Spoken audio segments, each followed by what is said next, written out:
एमडीएच बढ़िया है, शुद्ध है। एमडीएच मिर्ची, धनिया, हल्दी, असली मसाले सच सच। एमडीएच गैलेंट एडवांस रबर, निर्माण का रियल हीरो। और गोल्डी किचन किंग मसाला, गोल्डी मसाले, जहां जाएं रिश्ते बनाएं, गोल्डी मसाले।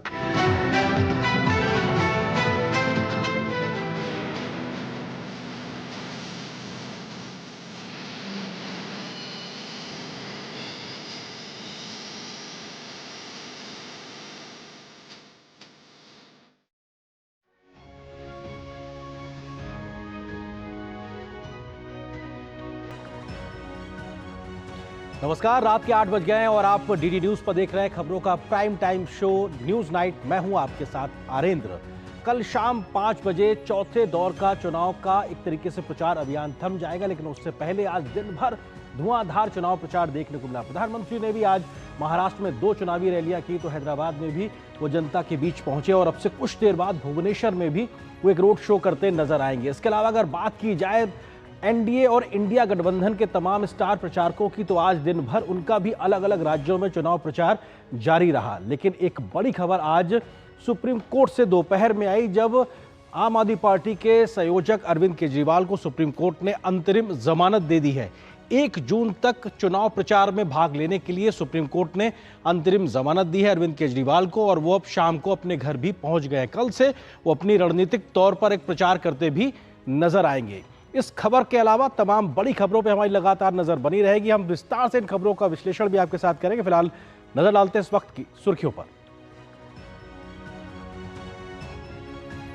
अरविंद केजरीवाल को सुप्रीम कोर्ट से मिली 1 जून तक अंतरिम जमानत, कर सकेंगे चुनावी प्रचार। आम आदमी पार्टी को बड़ी राहत। दिल्ली आबकारी नीति घोटाले और मनी लॉन्ड्रिंग मामले में 21 मार्च को ईडी ने किया था गिरफ्तार।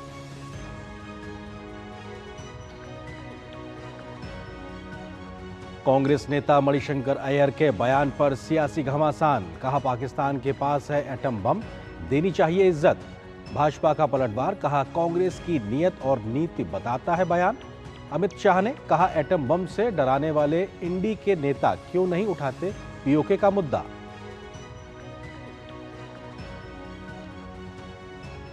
पीएम मोदी ने कहा तुष्टीकरण के कांग्रेसी इरादे नहीं होंगे पूरे, वंचितों के अधिकार के लिए मोदी हैं चौकीदार।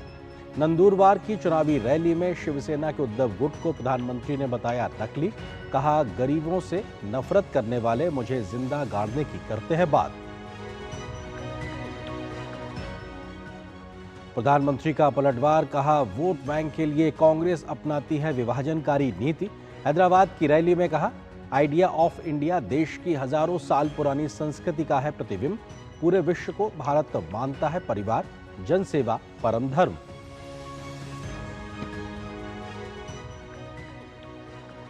महिला पहलवानों के यौन उत्पीड़न के मामले में डब्ल्यूएफआई के पूर्व प्रमुख ब्रजभूषण शरण सिंह के खिलाफ आरोप तय। राउज एवेन्यू कोर्ट ने माना मामले में है पर्याप्त सबूत, इसी महीने शुरू हो सकती है सुनवाई। मल्लिकार्जुन खड़गे के लिखे पत्र को चुनाव आयोग ने बताया गैर जिम्मेदाराना। कांग्रेस और उसके सहयोगी दलों ने कुल मत प्रतिशत के आंकड़े जारी करने में कथित देरी पर जताई थी चिंता। आयोग ने दी नसीहत, स्वतंत्र और निष्पक्ष चुनावी प्रक्रिया पर ना फैलाएं भ्रम।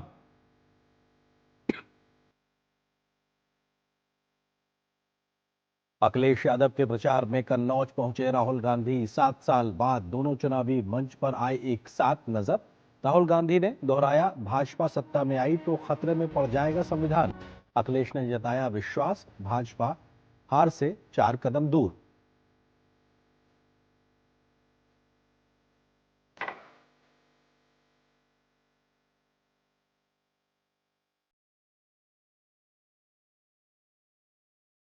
खबरों पर डालते हैं विस्तार से नजर। दिल्ली आबकारी नीति में गड़बड़ी और मनी लॉन्ड्रिंग के आरोप में तिहाड़ जेल में बंद अरविंद केजरीवाल को अंतरिम जमानत मिल गई है। उच्चतम न्यायालय ने 1 जून तक केजरीवाल को जमानत दी है। 2 जून को उन्हें सरेंडर करना पड़ेगा। सुप्रीम कोर्ट के जस्टिस संजीव खन्ना और जस्टिस दीपांकर दत्ता की खंडपीठ ने केजरीवाल को जेल से बाहर आने की अनुमति दे दी है।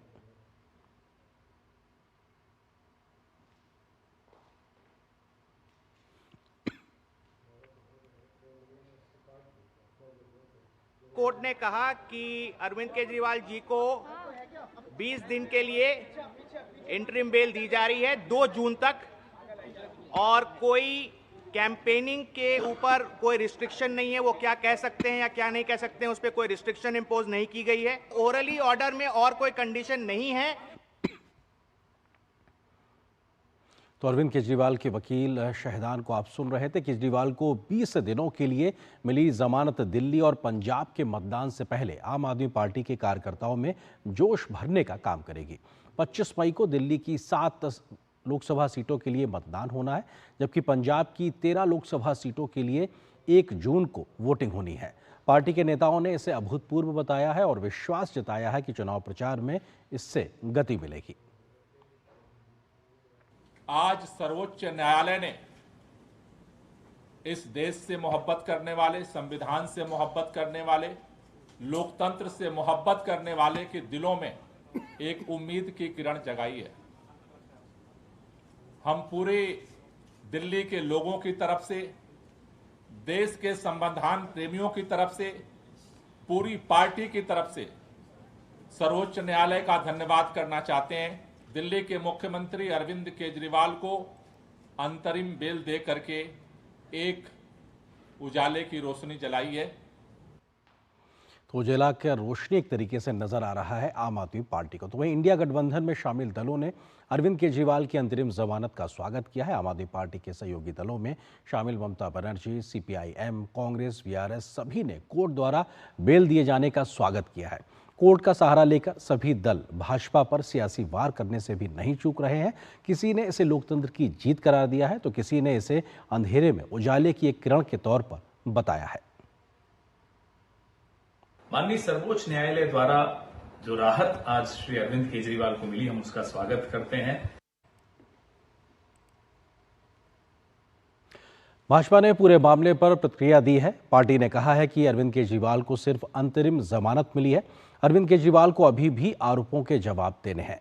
उन्हें अदालत ने दोष मुक्त नहीं किया है, इसलिए भ्रष्टाचार में डूबी आम आदमी पार्टी जश्न में ना डूबे। चुनाव प्रचार के लिए बेल मिली है, जमानत मिली है और 1 जून तक मिली है। उसके बाद क्या? और अंतरिम जमानत मिलना मतलब ये नहीं कि आप अपराध मुक्त हो गए। किसी व्यक्ति के आने नहीं आने से चुनाव पे कोई फर्क नहीं पड़ता है। दिल्ली की 7 सीटें भारतीय जनता पार्टी जीतने जा रही है। जो सत्य है वो सत्य यही है कि 100 करोड़ से ज़्यादा का घोटाला शराब घोटाले में किया गया, जिसके सूत्रधार माननीय मुख्यमंत्री हैं। केजरीवाल कम से कम विक्टिम कार्ड तो नहीं खेल पाएंगे। ये तो नहीं कहेंगे कि उनके साथ भेदभाव हो रहा है, वो दुर्भावना के शिकार हैं। सारी की सारी अदालतें, सारी की सारी एजेंसियां उनके खिलाफ लगी हुई हैं, तो कम से कम इससे वो बचेंगे और इज्जत करना सीखेंगे देश की जो लोकतांत्रिक प्रणाली है उसको। और दूसरी बात और ज़रूरी बात ये भी है कि उनको अंतरिम जमानत मिली है, उनको रिहाई नहीं मिली है और बाकायदा 2 जून को वापस उनको जाना पड़ेगा जेल में। तो ये भी बात बस साफ तौर से कर दी गई है। तो सभी दलों की अपने अपने तरीके से इसका एक्सप्लेनेशन एक तरीके से दे रहे हैं। अरविंद केजरीवाल आम आदमी पार्टी के संयोजक हैं और दिल्ली के मुख्यमंत्री हैं। दिल्ली की जनता ने बड़ी उम्मीदों के साथ उन्हें मुख्यमंत्री चुना था। लोगों को लगा था कि अब भ्रष्टाचार मुक्त सरकार होगी, क्योंकि केजरीवाल ने यही वादा सिर्फ दिल्ली ही नहीं बल्कि पूरे देश में किया था। लेकिन आबकारी नीति के घोटाले के आरोप लगे तो वो लगातार बचने का प्रयास करते हुए दिखाई पड़े। ईडी के 9 समन का जवाब भी उन्होंने नहीं दिया, पूछताछ के लिए नहीं पहुंचे। जबकि पूरे मामले में जांच एजेंसी ने VRS नेता के कविता, आम आदमी पार्टी के नेता मनीष सिसोदिया सहित कुल 18 लोगों की गिरफ्तारी की है। दरअसल आम आदमी पार्टी पर आरोप है कि उन्होंने साउथ ग्रुप को फायदा पहुंचाने के लिए आबकारी नीति में बदलाव किए और इसके बदले उन्होंने अच्छी खासी रकम रिश्वत के तौर पर ली और इस रकम को उस वक्त हुए गोवा के विधानसभा चुनाव में उन्होंने जमकर इस्तेमाल भी किया।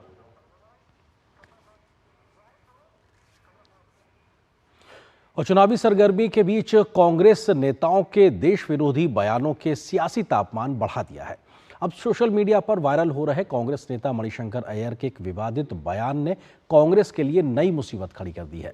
इससे पहले पुंछ में शहीद जवान पर चरणजीत सिंह चन्नी और मुंबई आतंकी हमले में शहीद हुए हेमंत करकरे पर महाराष्ट्र विधानसभा में प्रतिपक्ष के कांग्रेसी नेता का बयान कांग्रेस की फांस पहले ही बन चुका है। वहीं फारूक अब्दुल्ला और तेज प्रताप यादव के विवादित बयानों से इंडी गठबंधन पहले ही मुश्किल में पड़ा हुआ है और अब मणिशंकर के इस बयान को लेकर भाजपा फिर से कांग्रेस पर हमलावर है। भाजपा ने कहा है कि कांग्रेस पाकिस्तान और पाकिस्तानी आतंकवादियों की डिफेंडर बन गई है। वहीं कांग्रेस के मणिशंकर अय्यर के बयान से किनारा करती हुई नजर आ रही है।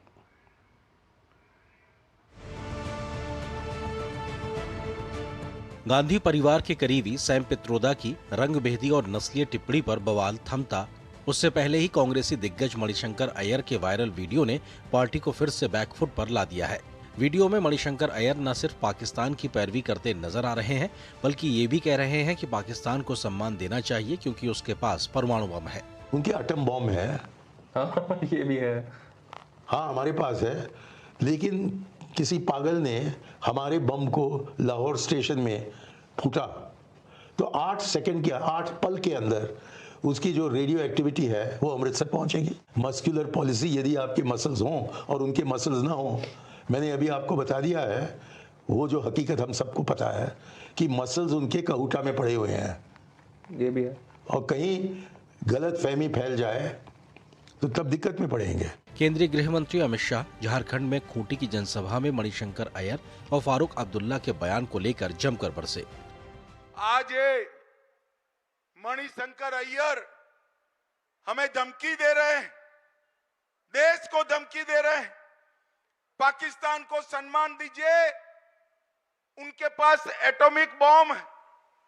कुछ दिन पहले फारूक अब्दुल्ला इंडी अलायंस के नेता कहते हैं कि पाक ऑक्यूपाई कश्मीर की बात मत करिए, पाकिस्तान के पास एटॉमिक बॉम्ब है। मैं कांग्रेस पार्टी और इंडी अलायंस वालों को कहना चाहता हूं, पाक ऑक्यूपाई कश्मीर भारत का है, इसको कोई नहीं छीन सकता, भारत से कोई नहीं छीन सकता। केंद्रीय मंत्री और भाजपा नेता राजीव चंद्रशेखर ने कहा कि राहुल गांधी की कांग्रेस पाकिस्तान और पाकिस्तानी आतंकवादियों की डिफेंडर बन गई है।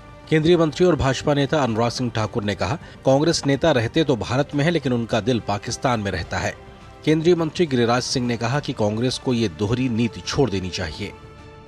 मणिशंकर अय्यर हो या सैम पित्रोदा हो या जो भी हो, ये एक पैटर्न दर्शाता है कांग्रेस पार्टी के विचार, उनके नीति नियत के बारे में। कांग्रेस का खौफ, ये डर या फिर पाकिस्तान प्रेम, ये बार बार खुलकर आता है। और कांग्रेस के नेता रहते तो हिंदुस्तान में है, दिल पाकिस्तान में है। ये फारूक अब्दुल्ला की भाषा बोल रहे हैं, ये पाकिस्तान की भाषा बोल रहे हैं, ये कांग्रेस पार्टी पाकिस्तान की भाषा बोलता है, आतंकवादी की भाषा बोलता है। हालांकि विवाद बढ़ने के बाद कांग्रेस ने सैम पित्रोदा की तरह ही मणिशंकर अय्यर के बयान से भी किनारा कर लिया। कांग्रेस नेता उदित राज ने मणिशंकर अय्यर के बयान को उनकी निजी राय बताया। राजस्थान के पूर्व मुख्यमंत्री अशोक गहलोत ने लोकसभा चुनाव के बीच इंडी गठबंधन के नेताओं को बयानों में सावधानी बरतने की सलाह दे डाली। मणिशंकर अय्यर जी की कोई ऑफिशियल पोजीशन नहीं है, इसलिए वो जो कहते हैं उनका व्यक्तिगत है, कांग्रेस का ऐसा कोई मत नहीं है। मैंने सुना नहीं कोई बयान। इतना मैं कह सकता हूँ कि इंडिया गठबंधन के जो लोग हैं उन सबको चुनाव चलते हुए एक्स्ट्रा प्रिकॉशन रखनी चाहिए। हालांकि बयान वायरल होने के बाद मणिशंकर अय्यर ने अपनी सफाई में कहा कि भाजपा का लोकसभा अभियान लड़खड़ा रहा है, इसलिए पुराने वीडियो निकाले जा रहे हैं। लेकिन बीजेपी का कहना है कि कांग्रेस नेताओं के लगातार आ रहे इस तरह के बयानों से राहुल गांधी की कांग्रेस पार्टी की विचार और नीति के पैटर्न का पता चलता है। DD news. और यहाँ पर एक छोटे से ब्रेक के लिए रुकते हैं, बहुत जल्द हाजिर होंगे कुछ और महत्वपूर्ण खबरों से आपको रूबरू कराएंगे। आज दही बड़ा खाने का मन है। वाह क्या स्वाद! असली स्वाद तो MDH दही बड़ा रायता मसाले से ही आता है। जल्दी जल्दी चाय दे दो, काम पे जाना है। पर वोटिंग? अरे चाय दो ना। ठीक है, कहीं से सूखी लकड़ियाँ ढूंढती हूँ, पहले लकड़ी जलाती हूँ, फिर चाय बनाती हूँ। क्या मतलब? अरे ये मोदी जी ने गैस भेजी है, टाइम बचा है हम सबका। उसी टाइम में से थोड़ा वक्त निकालकर वोट करने जाते हैं, मोदी जी को ले आते हैं। कमल का बटन दबाएं, भाजपा को जिताएं। जल्दी टिफिन पैक करो। राजू, मोबाइल छोड़ो। अरे दीदी वो बैंक का नंबर चाहिए, रिफंड ही नहीं आया है। मिल गया। अब भी कॉल करता हूँ दीदी। बिना नंबर जांचे? अक्सर जालसाज बैंक की नकली वेबसाइट और फर्जी नंबर से पैसों की धोखाधड़ी करते हैं। तो फिर सही नंबर? बैंक की ऑफिशियल वेबसाइट या तो कार्ड। आपने तो बचा लिया दीदी। काम से नहीं। आरबीआई कहता है, सही वित्तीय बर्ताव करे आपका बचाव। बात जब पीढ़ियों के लिए बनने वाले घर की हो तो जिम्मेदारी बड़ी हो जाती है। गैलेंट समझता है ये जिम्मेदारी। अब डबल एम रिब्स के साथ गैलेंट एडवांस TMT रीबार, निर्माण का रियल हीरो। सर, आप किस एज में रिटायर हुए थे? 39। सोच रहा था काश मेरी भी रिटायर्ड लाइफ आप जैसी हो। उसके लिए मैदान में उतरना पड़ेगा। उतरूंगा ना सर। अरे भाई यहाँ नहीं, म्यूचुअल फंड्स के मैदान में। Mutual funds? हर महीने इन्वेस्ट करो, फ्यूचर की तैयारी करो। करोड़ों लोग इन्वेस्ट कर रहे हैं और देश के साथ आगे बढ़ रहे हैं। सही है सर। तो आ जाओ मैदान में। म्यूचुअल फंड निवेश बाजार जोखिमों के अधीन है। योजना से जुड़े सभी दस्तावेजों को ध्यान से पढ़ें। तुम्हें पता है इन्वेस्टर्स के लिए एक इन्वेस्टर प्रोटेक्शन फंड होता है IPF, लेकिन अगर तुम्हारा ट्रेड एक्सचेंज पर एग्जीक्यूट नहीं हुआ या फिर कोई गारंटीड रिटर्न्स वाली स्कीम है तो ये IPF आपकी मदद नहीं कर सकता है। और अगर आपका ब्रोकर ही डिफॉल्टर बन जाए तो फिर IPF आपको कॉम्पेंसेशन दिला सकता है। कहाँ से सीखा? NSE की साइट पर। सोचकर समझकर इन्वेस्ट कर। किसानों को जारी रहेगी 6,000 रुपए की सम्मान निधि। यह है मोदी की गारंटी। अब तक टेस्टी राजमा बनाना नहीं आया। बिना MDH राजमा मसाला के टेस्टी राजमा कैसे बनेगा? MDH राजमा मसाला। क्या स्वादिष्ट राजमा बनाए। MDH।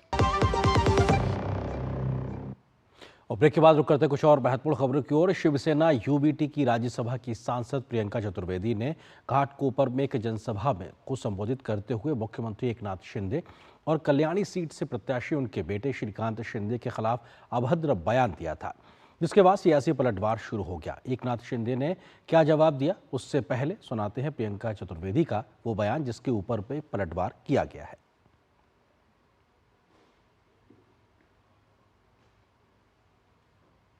गद्दारी रहेगा। एक पिक्चर आई थी, आपको याद होगी, दीवार में वो अमिताभ बच्चन अपना हाथ दिखाते हैं, उस पे लिखा है मेरा बाप चोर है। ये इनके माथे पे लगा है, श्रीकांत शिंदे के माथे पे लिखा है मेरा बाप गद्दार है। तो मैं बस इसमें ज्यादा बोलना नहीं चाहूंगी, जनता बहुत समझदार। तो वहीं महाराष्ट्र के मुख्यमंत्री एकनाथ शिंदे ने कहा कि उद्धव की शिवसेना के बाला साहब के विचारों को तिलांजलि दे दी है। मुख्यमंत्री पद के लालच में इन लोगों ने कांग्रेस और शरद पवार के साथ हाथ मिला लिया। क्या है उसके लिए जो हमारे को जो शब्द यूज करते हैं वो उनको लागू होता है, क्योंकि 2019 में उन्होंने बाला साहेब ठाकरे जी के विचार को खो दिया, विचार छोड़ दिया। वो बाप बदलने की बात करते हैं, लेकिन उन्होंने पिताजी के, मैं बाप नहीं कहूँगा, पिताजी के विचार को बेचा है। इतना बड़ा पाप किया है उन्होंने, उनको कभी जनता माफ नहीं करेगी। तो हमारे को जो हमारे लिए जो शब्द प्रयोग करते हैं वो एक्चुअल उनके लिए है। चुनाव हम साथ में लड़े थे, हमारी विचारधारा एक थी, शिवसेना और भाजपा की गठबंधन की सरकार होगी ऐसा लोगों का मानना था। लोगों ने इसीलिए वोट दिया था, शिवसेना बीजेपी की सरकार बने। लेकिन लालच में मुख्यमंत्री कुर्सी पाने के लिए कांग्रेस साथ गए, शरद पवार जी के साथ गए, और ये तो धोखा, बड़ा धोखा है। ये महाराष्ट्र की जनता के साथ धोखा है। ये तो मैं वो शब्द वो इस्तेमाल करते वैसा मैं नहीं करता हूँ। मुझे बाला साहब ने ऐसा सिखाया नहीं है, हमारे दिगे साहब ने नहीं सिखाया। वो तो बाला साहब ठाकरे जी के विचार भूल गए, इसलिए ऐसी बातें करते। वहीं शिवसेना के नेता संजय निरुपम ने भी उद्धव गुट की नेता प्रियंका चतुर्वेदी के बयान पर हमला बोला है। निरुपम ने कहा कि गद्दारी तो उनके पिता ने की थी बीजेपी से युति तोड़कर, महागद्दारी तो उनके पिता ने की थी बाला साहब के विचारों को तिलांजलि देकर, और जिस कांग्रेस के वे ताउम्र विरोधक थे उनसे हाथ मिलाकर। इस महागद्दारी पर उन्हें सांप क्यों सूंघ जाता है। देखिए, किसी की बदतमीजी का जवाब दिया गया है।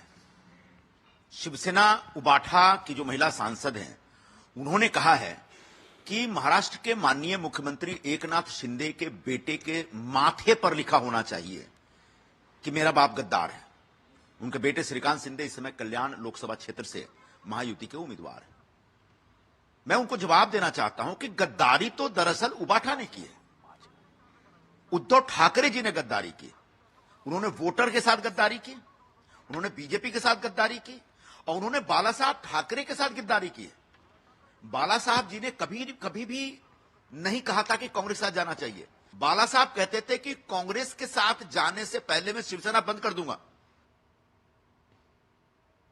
तो असली लड़ाई इस बात को लेकर है कि असली शिवसेना कौन सी है। हालांकि कानूनी लड़ाई शिंदे गुट ने जीती है, लेकिन चूंकि चुनाव इस वक्त चल रहा है तो ऐसे में सभी खेमे अपने अपने तरीके से अपनी बात को जनता के सामने रख रहे हैं और एक कदम आगे जाकर विरोधियों के खिलाफ बयान दे रहे हैं। और यही इस वक्त महाराष्ट्र की राजनीति में भी देखने को मिला। फिलहाल एक छोटे से ब्रेक के लिए रुकते हैं, बहुत जल्द हाजिर होते हैं।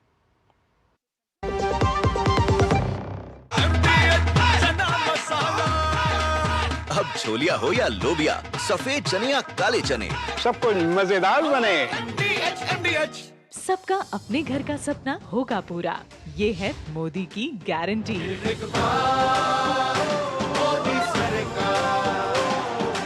सर, आप किस एज में रिटायर हुए थे? 39। सोच रहा था काश मेरी भी रिटायर्ड लाइफ आप जैसी हो। उसके लिए मैदान में उतरना पड़ेगा। उतरूंगा ना सर। अरे भाई यहाँ नहीं, म्यूचुअल फंड्स के मैदान में। Mutual funds? हर महीने इन्वेस्ट करो, फ्यूचर की तैयारी करो। करोड़ों लोग इन्वेस्ट कर रहे हैं और देश के साथ आगे बढ़ रहे हैं। सही है सर। तो आ जाओ मैदान में। म्यूचुअल फंड निवेश बाजार जोखिमों के अधीन है। योजना से जुड़े सभी दस्तावेजों को ध्यान से पढ़ें। यकीन है खुद पर है नाज। सुनती हूँ अपने मन की आवाज। कभी शर्मीली तो कभी हूँ जाबाज।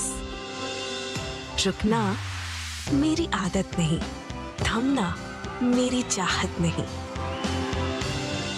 मैं हूँ नारी, यही मेरा अंदाज। हर जिम्मेदारी मैं बखूबी निभाती हूँ।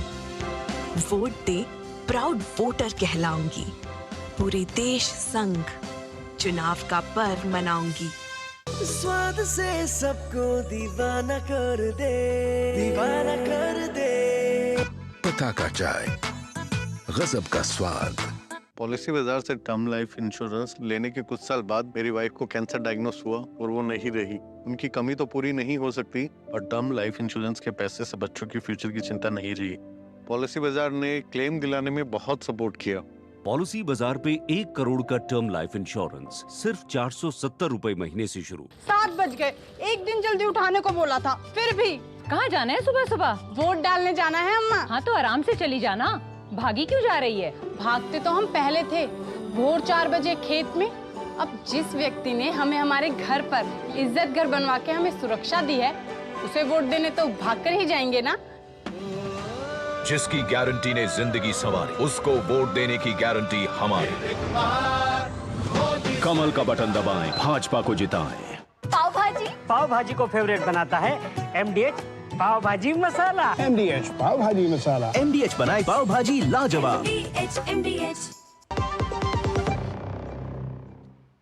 और ब्रेक के बाद अगली खबर भी महाराष्ट्र से जुड़ी हुई। महाराष्ट्र कांग्रेस के प्रदेश अध्यक्ष नाना पटोले के भगवान राम पर दिए बयान पर विवाद हो गया है। नाना पटोले ने कहा है कि इंडिया गठबंधन की सरकार बनने के बाद वो अयोध्या में भगवान राम के मंदिर का शुद्धिकरण कराएंगे। उन्होंने भगवान राम की बाल स्वरूप प्रतिमा और प्रधानमंत्री मोदी पर भी इस मुद्दे को लेकर सवाल खड़े किए। राम मंदिराचं आम्ही शुद्धीकरण करू, राम मंदिराचं आम्ही शुद्धीकरण करू, कारण की आमचे सनातन धर्माचे जे शंकराचार्य आहेत त्यांनी या विधीला त्यांचा विरोध आणि आमचे धार्मिक जे हिंदू धर्माचे जे आमचे जे श्रेष्ठ आहेत ते चारही शंकराचार्य, या शंकराचार्यांच्या माध्यमातून त्याचं शुद्धीकरण केलं जाईल आणि या ठिकाणी राम दरबार उपस्थित केला। तो वहीं कांग्रेस नेता नाना पटोले के बयान पर भाजपा ने भी पलटवार किया है। भाजपा की प्रवक्ता शायना एनसी ने कहा कि कांग्रेस सनातन धर्म की आस्था, विश्वास और संस्कृति के बारे में कुछ नहीं जानती, उनको कुछ नहीं पता। शायना एनसी ने कहा कि कांग्रेस पार्टी और उनकी मानसिकता के शुद्धिकरण करने की जरूरत है, ना कि भगवान राम के मंदिर की। The Congress party knows nothing about faith, belief or cultural ethos. Nana Patole has always made ridiculous comments, and to say that the Ram Lala needs to be purified, first I would say the Congress party and its thought process needs to be purified, and only then should you comment on Ayodhya or the Ram Mandir. भगवान राम का मंदिर हो या फिर सनातन का विरोध, चुनाव से पहले ही हम एक प्रकार से इस पूरे मसले को देख चुके हैं, लेकिन चुनाव के बीच में भी कांग्रेस के नेताओं के माध्यम से ऐसे बयान आना जिसमें भगवान राम या एक तरीके से सनातन की आस्था पर कुछ एक तरह सवाल खड़े होते हैं, तो निश्चित तौर से चुनावी मसला और मुद्दा बनता ही। और ऐसे में बीजेपी मुखरता के साथ में इस प्रकार के बयानों पर पलटवार करती है। अगली खबर की ओर रुख करते हैं। निर्वाचन आयोग ने कांग्रेस के अध्यक्ष मल्लिकार्जुन खड़गे के बयान को गैर जरूरी बताया और गहरी चिंता भी जाहिर की है। उन्होंने मतदान प्रतिशत के आंकड़ों को लेकर कांग्रेस अध्यक्ष द्वारा लिखे गए पत्र को आयोग के पूर्वाग्रह विमर्श को आगे बढ़ाने वाला बताया है। मल्लिकार्जुन खड़गे ने मतदान वाले दिन कुल मत प्रतिशत की घोषणा न करने पर आयोग की क्षमता और मंशा पर सवाल खड़े किए थे। आयोग ने खड़गे के बयान को चुनावी प्रक्रिया पर नकारात्मक असर डालने वाला और गैर जिम्मेदाराना करार दिया है। आयोग ने जारी बयान में कहा कि मतदान से जुड़े डेटा को जारी करने के संबंध में लगाए गए सभी आरोप निराधार हैं। वहीं ऐसे आरोपों से स्वतंत्र और निष्पक्ष चुनाव की प्रक्रिया को लेकर मतदाताओं में भ्रम की स्थिति पैदा होती है।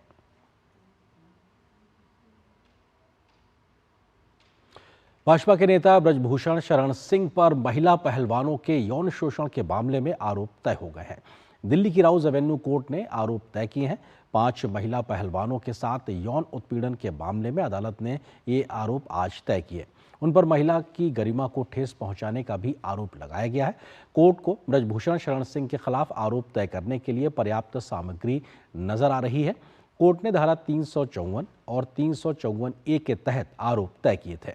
वहीं छठे पहलवान की ओर से लगाए गए आरोपों से उन्हें बरी किया गया है। ब्रजभूषण के सेक्रेटरी विनोद तोमर के खिलाफ भी कोर्ट ने आरोप तय करने का आदेश दिया है। आईपीसी की धाराओं के तहत इन आरोपों में जमानत नहीं मिलती है। दोष साबित हो जाने पर 5 साल तक की सजा का इनमें प्रावधान भी है। और यहां पर एक और छोटे से ब्रेक के लिए रुकते हैं।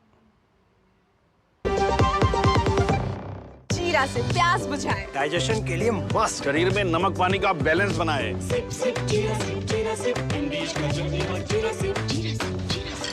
3 करोड़ बहनों को लखपति दीदी बनाएंगे, ये है मोदी की गारंटी।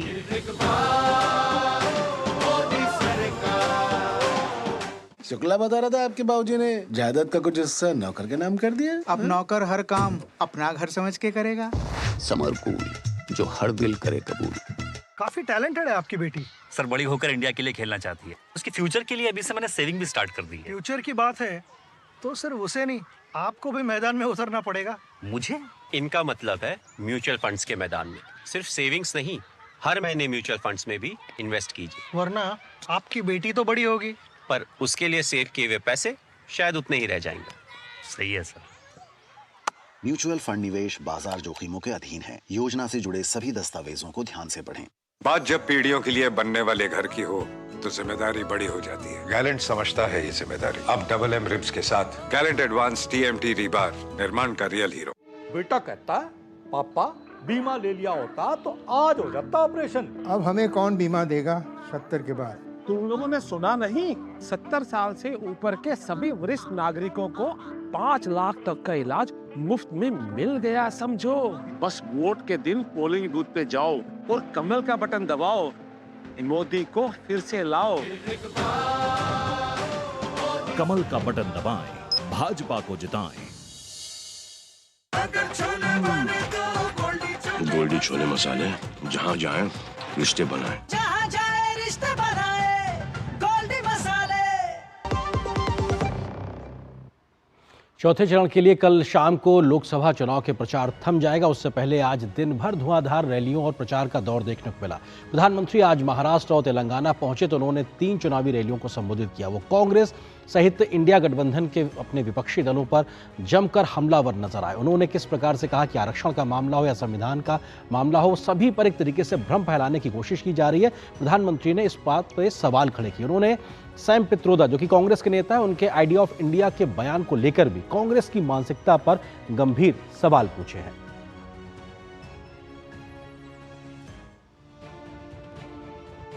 यहाँ 2-3 दिव्यांग बहनें हमें आशीर्वाद देने आई हैं। उनके लिए जगह खोलिए, उनको परेशानी हो रही है।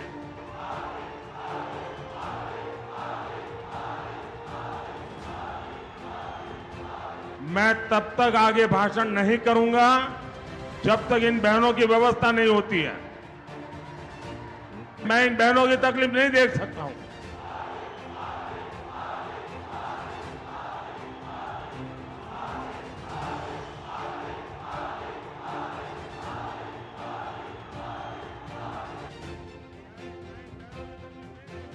संवेदनशीलता के भाव से भरे प्रधानमंत्री नरेंद्र मोदी चाहे जिस परिस्थिति में हो, वो दूसरों की पीड़ा को सहन नहीं कर सकते। फिर चाहे कोई हजारों लाखों की भीड़ में ही क्यों ना मौजूद हो, उन्हें भाषण रोक देना गवारा है, लेकिन कोई परेशान हो यह उन्हें कतई मंजूर नहीं। उनकी कथनी और करनी में अंतर नहीं है। तभी तो वे विश्वास के साथ कहते हैं कि वंचितों का जो अधिकार है वे उसके चौकीदार हैं। कांग्रेस पार्टी मानसिकता से ही हिंदू विरोधी है। जब बीसी कम्युनिटी के आरक्षण की बात आई तो कांग्रेस ने उसका पूरा विरोध किया था, और अब कांग्रेस एससी, एसटी, बीसी के रिजर्वेशन को रिलीजन के आधार पर मुस्लिमों को देने में जुटी है। मेरी बात याद रखना, वंचित का जो अधिकार है, वंचित का जो अधिकार है, मोदी उसका चौकीदार है। प्रधानमंत्री नरेंद्र मोदी ने हैदराबाद की जनसभा में लोगों से केंद्र में एनडीए की सरकार बनाने की अपील की। उन्होंने कांग्रेस की देश को बांटने वाली नीति पर निशाना साधते हुए उस पर पिछड़ों का हक मुस्लिमों को देने का आरोप लगाया। पीएम ने सैम पित्रोदा के आइडिया ऑफ इंडिया के बयान को लेकर भी कांग्रेस पर निशाना साधा और कहा कि वे उनके राम मंदिर जाने और पूजा करने की भी आलोचना करते हैं। पीएम ने कहा कि कांग्रेस आइडिया ऑफ इंडिया को विदेशी चश्मे से देखती है। भारत को हमेशा विदेशी चश्मे से देखने वाली कांग्रेस को आइडिया ऑफ इंडिया का अंदाज ही नहीं है। आइडिया ऑफ इंडिया यानी सत्यमेव जयते। आइडिया ऑफ इंडिया यानी अहिंसा परमो धर्मः। आइडिया ऑफ इंडिया यानी आचारः परमो धर्मः। आइडिया ऑफ इंडिया न ही सत्यात् परो धर्मः। आइडिया ऑफ इंडिया एकम सत् विप्रः बहुधा वदन्ति। हमें जन्म देने वाली ये धरती मुझे स्वर्ग से भी ज्यादा प्रिय है। ये भगवान श्री राम के ही तो बोल थे। ये आइडिया ऑफ इंडिया आज केवल मान्यताओं तक सीमित नहीं है। ये आइडिया ऑफ इंडिया आज भारत की एक सशक्त पहचान है। पीएम मोदी ने दिन की पहली रैली को महाराष्ट्र के नंदुरबार में संबोधित किया। उन्होंने रैली में शिवसेना उद्धव गुट पर हमला बोला। पीएम ने उन पर कांग्रेस और शिवसेना नेताओं द्वारा भद्दी टिप्पणी किए जाने को लेकर भी निशाना साधा। उन्होंने कहा कि वे गाली देते हुए भी तुष्टीकरण का पूरा ध्यान रखते हैं। एक तरफ कांग्रेस है जो कहती है मोदी तेरी कब्र खुद देगी, और दूसरी तरफ ये नकली शिवसेना है जो मुझे जिंदा गाड़ने की बात करती है और मुझे गाली देते हुए भी ये लोग तुष्टीकरण का पूरा ध्यान रखते हैं। मोदी की कब्र खुदेगी, मोदी को जिंदा गाड़ देंगे और इसमें भी अपने वोट बैंक को पसंद आए वही गाली दागोगे क्या? नंदुरबार की रैली में पीएम मोदी ने शरद पवार को फिर से निशाने पर लिया। पीएम मोदी ने कहा कि वो इतने हताश और निराश हो गए हैं कि उनको लगता है कि अगर 4 जून के बाद राजनीतिक जीवन में टिके रहना है तो छोटे छोटे राजनीतिक दलों को कांग्रेस में विलय कर लेना चाहिए। इसका मतलब है कि नकली एनसीपी और नकली शिवसेना ने कांग्रेस में शामिल होने का मन बना लिया है। ब्यूरो इनपुट्स के साथ योगेश शीतल, उर्मिलेश भट्ट और ओपी यादव की रिपोर्ट, डीडी न्यूज। तो प्रधानमंत्री की आज दिन भर में 3 धुआंधार चुनावी रैलियां थी और अब से कुछ देर बाद भुवनेश्वर, उड़ीसा की राजधानी भुवनेश्वर में वो एक रोड शो भी करने वाले हैं। उसकी तस्वीरें भी आपको दिखाएंगे। फिलहाल यहाँ पर एक छोटे से ब्रेक के लिए रुकते हैं। MDH का किचन किंग किचन में हो तो हम सब कुछ बना सकते हैं। बैंगन का भरता, आलू गोभी, भिंडी मसाला और भी बहुत कुछ। MDH। किसानों को जारी रहेगी 6,000 रुपए की सम्मान निधि। ये है मोदी की गारंटी।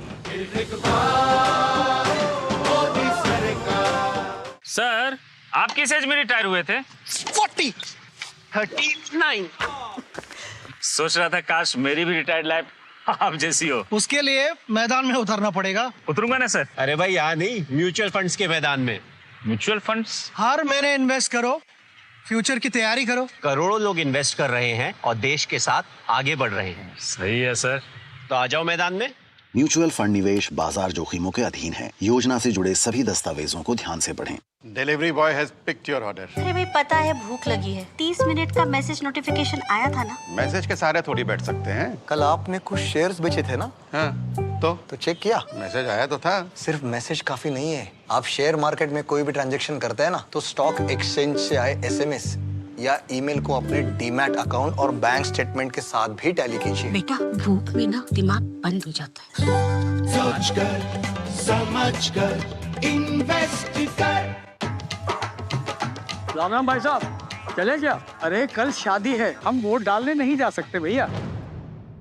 बाबा 1 वोट दिए थे। किसान सम्मान का पैसा आ रहा है ना सीधा खाते में। जो हमारे लिए दिन रात दौड़ती हैं, आप उनके लिए तो कदम नहीं चल सकते। सयानी हो गई है। देखो बातें बाद में, अभी आप जाओ। ठीक है। कमल का बटन दबाएं, भाजपा को जिताएं।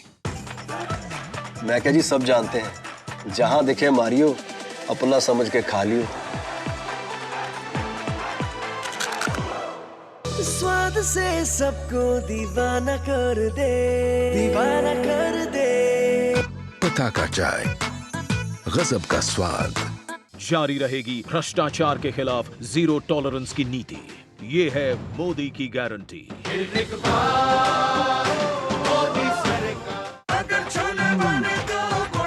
गोल्डी छोले मसाले, जहाँ जाएं रिश्ते बनाएं। जहाँ जाए रिश्ते बनाए, गोल्डी मसाले।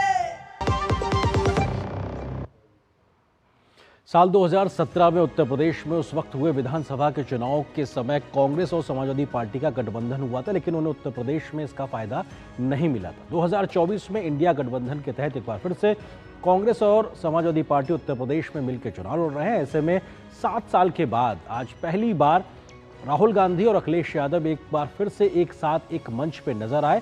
जगह थी उत्तर प्रदेश की वो लोकसभा सीट कन्नौज, जहां से अखिलेश यादव चुनावी मैदान में अपनी किस्मत आजमा रहे हैं। वो चुनाव लड़ रहे हैं, ऐसे में वहां पे मंच सजा। राहुल गांधी और अखिलेश यादव ने अपनी अपनी बात सामने रखी। किस प्रकार से कन्नौज से दोनों ही नेताओं ने अपनी बात जनता के सामने रखी, देखिए इस रिपोर्ट में। उत्तर प्रदेश में राहुल और अखिलेश साथ आए। दोनों ने चुनावी मंच साझा किया। कन्नौज, जहां से अखिलेश प्रत्याशी हैं, वहां राहुल गांधी प्रचार करने पहुंचे। कन्नौज से समाजवादी पार्टी के अध्यक्ष मैदान में हैं। राहुल गांधी ने कहा कि यूपी में जो भी विकास कार्य हुए हैं वो सपा ने किए हैं, इसलिए गठबंधन की जीत सुनिश्चित है। सपा प्रमुख अखिलेश यादव ने कहा कि बीजेपी की हर बात झूठी निकली, उनका हर वादा झूठा निकला। मैं आपको लिख के दे रहा हूं, उत्तर प्रदेश में इंडिया गठबंधन का तूफान आ रहा है। आप लिख के ले लो, यहां पे बीजेपी की सबसे बड़ी, देश में सबसे बड़ी हार उत्तर प्रदेश में होने जा रही है। हमारा किसान, नौजवान और इस देश की जनता बदलाव चाहती है। बीजेपी के लोगों ने पिछले 10 साल में और लखनऊ की सरकार ने 7 साल में जनता को झूठी बातें और वादे झूठे देकर के गुमराह करने का काम किया है। वहीं कांग्रेस की महासचिव प्रियंका गांधी वाड्रा ने उत्तर प्रदेश के अमेठी में एक चुनावी जनसभा को संबोधित किया। उन्होंने बेरोजगारी के मुद्दे पर केंद्र सरकार को आड़े हाथों लिया। हैदराबाद में कांग्रेस के राष्ट्रीय अध्यक्ष मल्लिकार्जुन खड़गे ने इंडी गठबंधन की सरकार बनने के बाद सबसे पहले युवाओं को नौकरी दी जाने की बात कही। उधर बिहार के पटना में आरजेडी नेता तेजस्वी यादव ने कहा कि एनडीए से संविधान को खतरा है। समस्या ये है कि मोदी जी की सरकार ने परिस्थिति ये बनाई है कि 45 सालों में सबसे ज्यादा बेरोजगारी आज है। 70 करोड़ लोग बेरोजगार हैं, 30 लाख पद खाली पड़े हैं, लाखों बच्चे खाली हैं, घूम रहे हैं बेरोजगार। पद खाली है, तुम पद नहीं भरोगे। मेरी गठबंधन की सरकार आएगी तब हमने जो कहा आपको पहले, और हमारी गारंटी कार्ड भी सेंट्रल गवर्नमेंट के यानी अलायंस पार्टनर के साथ साथ अपने जो भी गारंटी कार्ड हम हमारे पार्टी की ओर से आपको पहुंचाए है, और उसमें जो हमने कहा था युवाओं को पहली नौकरी पक्की। मोदी जी हैं तो लोकतंत्र और संविधान पर खतरा है, ये यथार्थ है, सच्चाई है। वहीं पश्चिम बंगाल में तृणमूल नेता अभिषेक बैनर्जी ने प्रेस वार्ता कर एनडीए गठबंधन पर हमला बोला और केंद्र सरकार की नीतियों पर सवाल खड़े किए। Bureau report, DD news. Uttar Pradesh के मुख्यमंत्री योगी आदित्यनाथ ने गोरखपुर में आज जनसभा को संबोधित किया। इस मौके पर उन्होंने विपक्ष पर निशाना साधते हुए कहा कि उन्होंने अपनी हार मान ली है। कांग्रेस, सपा, बसपा सब हार को स्वीकार कर चुके हैं और इसलिए वो भगवान राम पर टिप्पणी कर रहे हैं। विपक्ष ने अपनी हार मान ली है। कांग्रेस, सपा, बसपा सब ने अपनी हार एक प्रकार की स्वीकार कर ली है और अब वे भगवान राम के ऊपर ही टिप्पणी करने लग गए। कोई कहता राम मंदिर बेकार बना, कोई कहता कि भारत को राम मंदिर से क्या लाभ हुआ। कांग्रेस के वक्तव्य है, समाजवादी पार्टी का वक्तव्य है कि राम मंदिर बेकार बना। अरे आतंकवादियों की पैरवी करने वालों, तुम्हें तो राम मंदिर बुरा ही लगेगा। लोकसभा चुनाव के 7वें और अंतिम चरण के लिए विभिन्न राजनीतिक दलों के कई बड़े बड़े नेताओं ने आज अपना अपना नामांकन पत्र दाखिल किया। एनडीए के प्रत्याशी रविशंकर प्रसाद ने पटना साहिब संसदीय सीट से अपना नामांकन दाखिल किया, जो कि बिहार में है। नामांकन के दौरान पूर्व राज्यसभा के सांसद और सीपी ठाकुर और पूर्व राज्यपाल गंगा प्रसाद चौरसिया समेत कई एनडीए के नेता रविशंकर प्रसाद के साथ मौजूद रहे। तो वहीं उत्तर प्रदेश की वाराणसी सीट से कांग्रेस के प्रत्याशी अजय राय ने आज नामांकन दाखिल किया, जबकि तृणमूल कांग्रेस के प्रत्याशी अभिषेक बनर्जी ने पश्चिम बंगाल के डायमंड हार्बर लोकसभा सीट से अपना नामांकन पत्र दाखिल किया है। उत्तर प्रदेश की गोरखपुर संसदीय सीट से भारतीय जनता पार्टी के उम्मीदवार रवि किशन ने गोरखपुर लोकसभा सीट से अपना पर्चा भरा है। आज लोकसभा चुनाव के 7वें चरण में 8 राज्यों और केंद्र शासित प्रदेशों की 57 लोकसभा सीटों पर चुनाव होंगे और 1 जून को वोटिंग होगी। हरियाणा के पंचकुला में भारतीय जनता पार्टी की प्रदेश कोर कमेटी की बैठक हुई। बैठक को पार्टी के राष्ट्रीय अध्यक्ष जेपी नड्डा ने संबोधित किया। बैठक में राज्य के मुख्यमंत्री नायब सैनी, पूर्व मुख्यमंत्री मनोहर लाल खट्टर समेत लोकसभा चुनाव के सभी संयोजक और सह संयोजक मौजूद रहे। बैठक में प्रदेश में चल रहे लोकसभा चुनाव प्रचार को लेकर चर्चा हुई। हरियाणा में सियासी सरगर्मी भी जारी है। 3 निर्दलीय विधायकों के इस्तीफे के बाद से विपक्ष राज्यपाल पर अविश्वास मत का प्रस्ताव लाने का आग्रह कर रहा है। ऐसे में भाजपा के राष्ट्रीय अध्यक्ष की बैठक भी इस मामले को देखते हुए काफी अहम मानी जा रही है। बात उत्तराखंड की। उत्तराखंड के जंगलों में लगी आग पर हुई समीक्षा बैठक में कहा गया है कि पिछले 48 घंटों में उत्तराखंड के जंगलों में लगने वाली आग की कोई नई घटना नहीं हुई है। राज्य के जंगलों में लगने वाली आग की घटनाओं में लगातार कमी दर्ज की जा रही है। आग की घटनाओं पर राज्य सरकार ने कहा है कि अग्निकांड से उत्तराखंड में केवल 0.1% वनों पर प्रभाव पड़ा है। मुख्य सचिव राधा रतूड़ी ने बताया कि जंगलों में लगी आग पर नियंत्रण पाने के लिए एनडीआरएफ और भारतीय वायुसेना के हेलीकॉप्टर MI-17 का इस्तेमाल किया जा रहा है। इस दौरान राज्य में 417 वन अपराध के मामले भी दर्ज किए गए हैं। और आपको सीधे ले चलते इस वक्त भुवनेश्वर, जहां पर प्रधानमंत्री नरेंद्र मोदी एक रोड शो करने के लिए पहुंचे हुए हैं।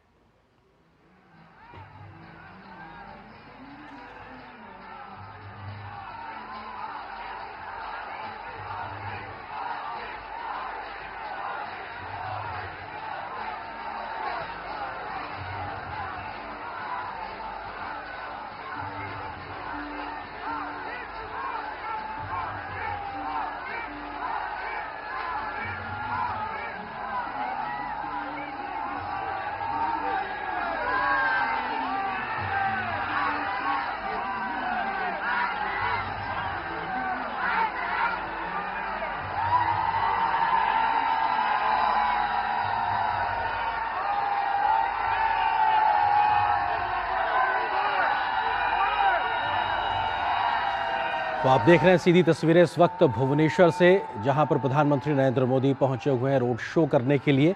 और अपने आप में आज के दिन की अगर बात की जाए तो प्रधानमंत्री तेलंगाना और महाराष्ट्र में थे और उसके बाद उन्होंने वहां पर 3 चुनावी रैलियों को संबोधित किया और अब शाम में भुवनेश्वर पहुंचे हैं। और हम जानते हैं उड़ीसा में विधानसभा चुनाव भी होने और ऐसे में ये बेहद महत्वपूर्ण है। और प्रधानमंत्री अब जब उड़ीसा पहुंचे हैं तो ऐसे में 2 दिन का उनका दौरा है। आज रात्रि विश्राम भी प्रधानमंत्री उड़ीसा में ही करेंगे और कल उड़ीसा में वो 3 जनसभाओं को संबोधित भी करेंगे। तो अपने आप में बहुत कुछ दांव पे है उड़ीसा में, जहां पे लोकसभा सीटों की बात की जाए, साथ ही साथ राज्य विधानसभा के चुनाव भी उड़ीसा में होने हैं और अपने आप में बेहद महत्वपूर्ण। और उड़ीसा की अगर बात की जाए तो चौथे दौर में यहाँ पर वोटिंग होनी है और ऐसे में कल यहाँ पर प्रचार शाम को थम जाएगा।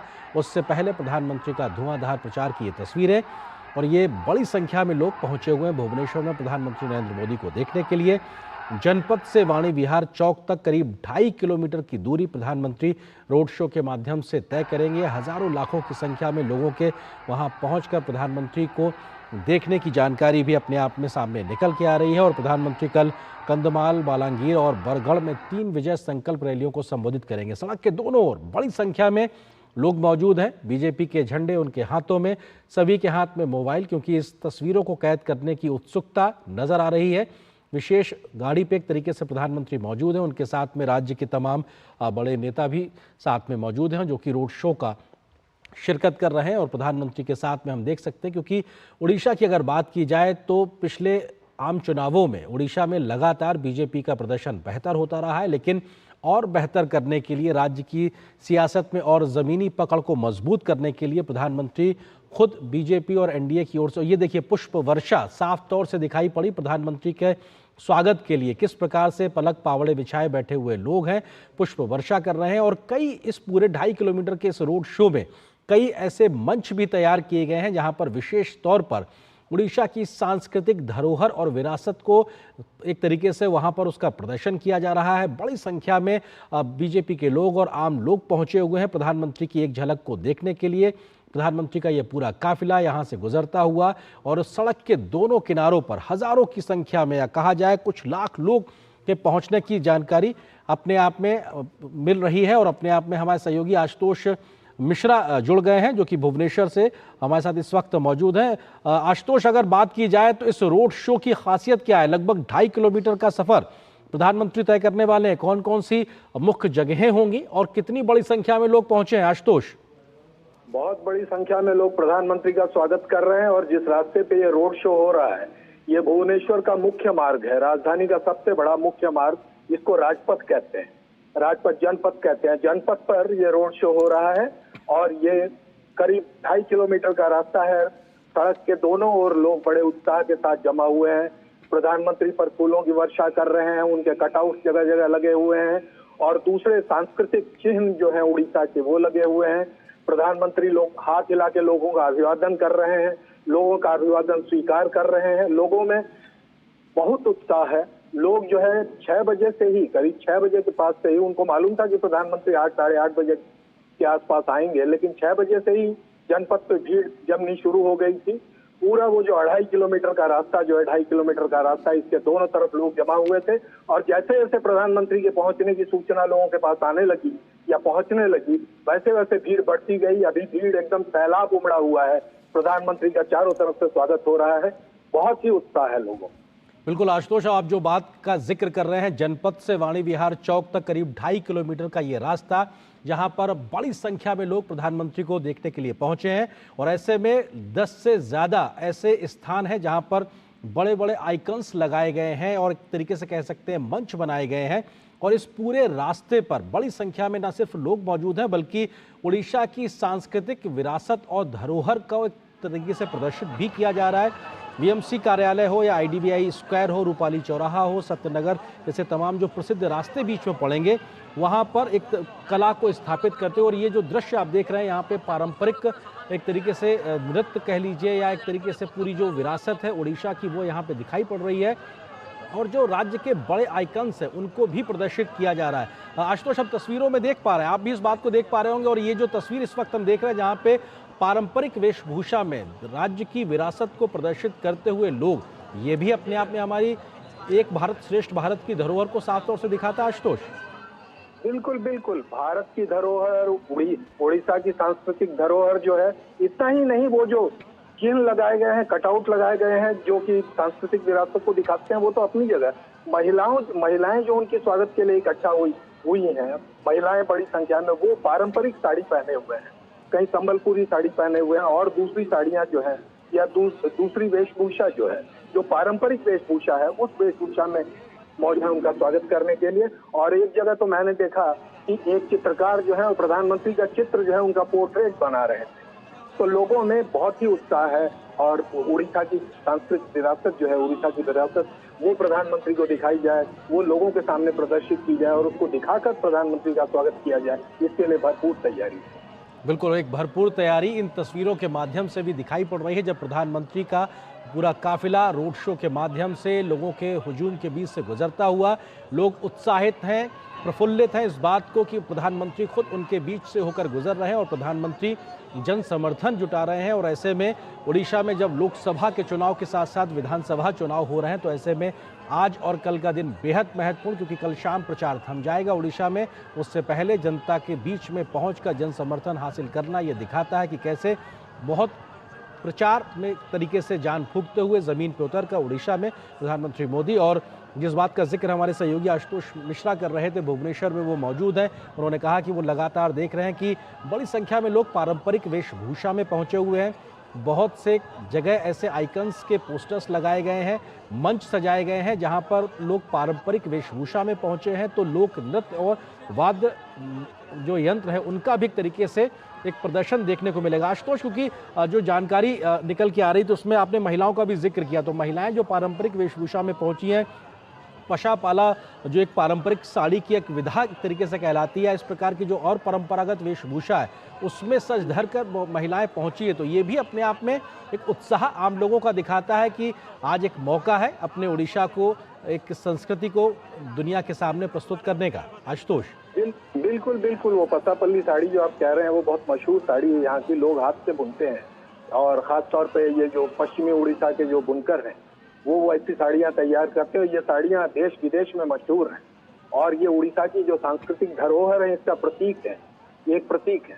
तो ये वो इसको पहन के स्वागत किया जा रहा है प्रधानमंत्री। महिलाएं बड़ी संख्या में, इसको मैंने देखा कि वो पहने हुए हैं और बहुत जगह आप जिन वाद्य यंत्रों का आपने जिक्र किया, कई जगह मैंने देखा कि जो पारंपरिक वाद्य यंत्र हैं जैसे नगाड़े वगैरह हों वो भी मैंने देखे। तो ये सब ये एक पूरी कोशिश है प्रधानमंत्री। तो चलिए, लोगों का उत्साह तो जो है वो अपनी जगह है और ये अपने आप में एक मौका है कि उड़ीसा की जो सांस्कृतिक विरासत है और लोगों का उत्साह जो है इसको... जिस बात का हम और आप जिक्र कर रहे हैं, तस्वीरों में हम देख भी पा रहे हैं, प्रधानमंत्री के विशेष वाहन के आगे करीब 150 महिलाओं की एक विशेष टोली है जो पशापाली की जो पारंपरिक वेशभूषा है उस साड़ी में है। साथ में सर पर उन्होंने साफा भी एक तरीके से बांधा हुआ है। बीजेपी के रंग को लेकर बीजेपी का जो तरीके से जो कलर्स है, जो प्रतीक है उनके झंडे के प्रतीक है, वो एक तरीके से ये कोशिश दिखाई पड़ रही है कि परंपरा के साथ में बीजेपी कैसे राज्य की इस विरासत को आगे बढ़ाने के लिए आगे बढ़ रही है। तो आप जो जिस बात का जिक्र आशुतोष आप कर रहे थे वो तस्वीरों में भी साफ दिखाई पड़ रहा है उन महिलाओं की टोली से। आशुतोष, बिल्कुल बिल्कुल बिल्कुल, ये मतलब आप ये समझ लीजिए कि ये भी दिखाने की कोशिश है कि बीजेपी या प्रधानमंत्री जो है वो अपनी तरफ से, जिसको हम कहते हैं वो कमिटमेंट, कि हाँ यहाँ की जो परंपरा है उसको हमको बचाए रखना है, सिर्फ बचाए उसको बढ़ाना है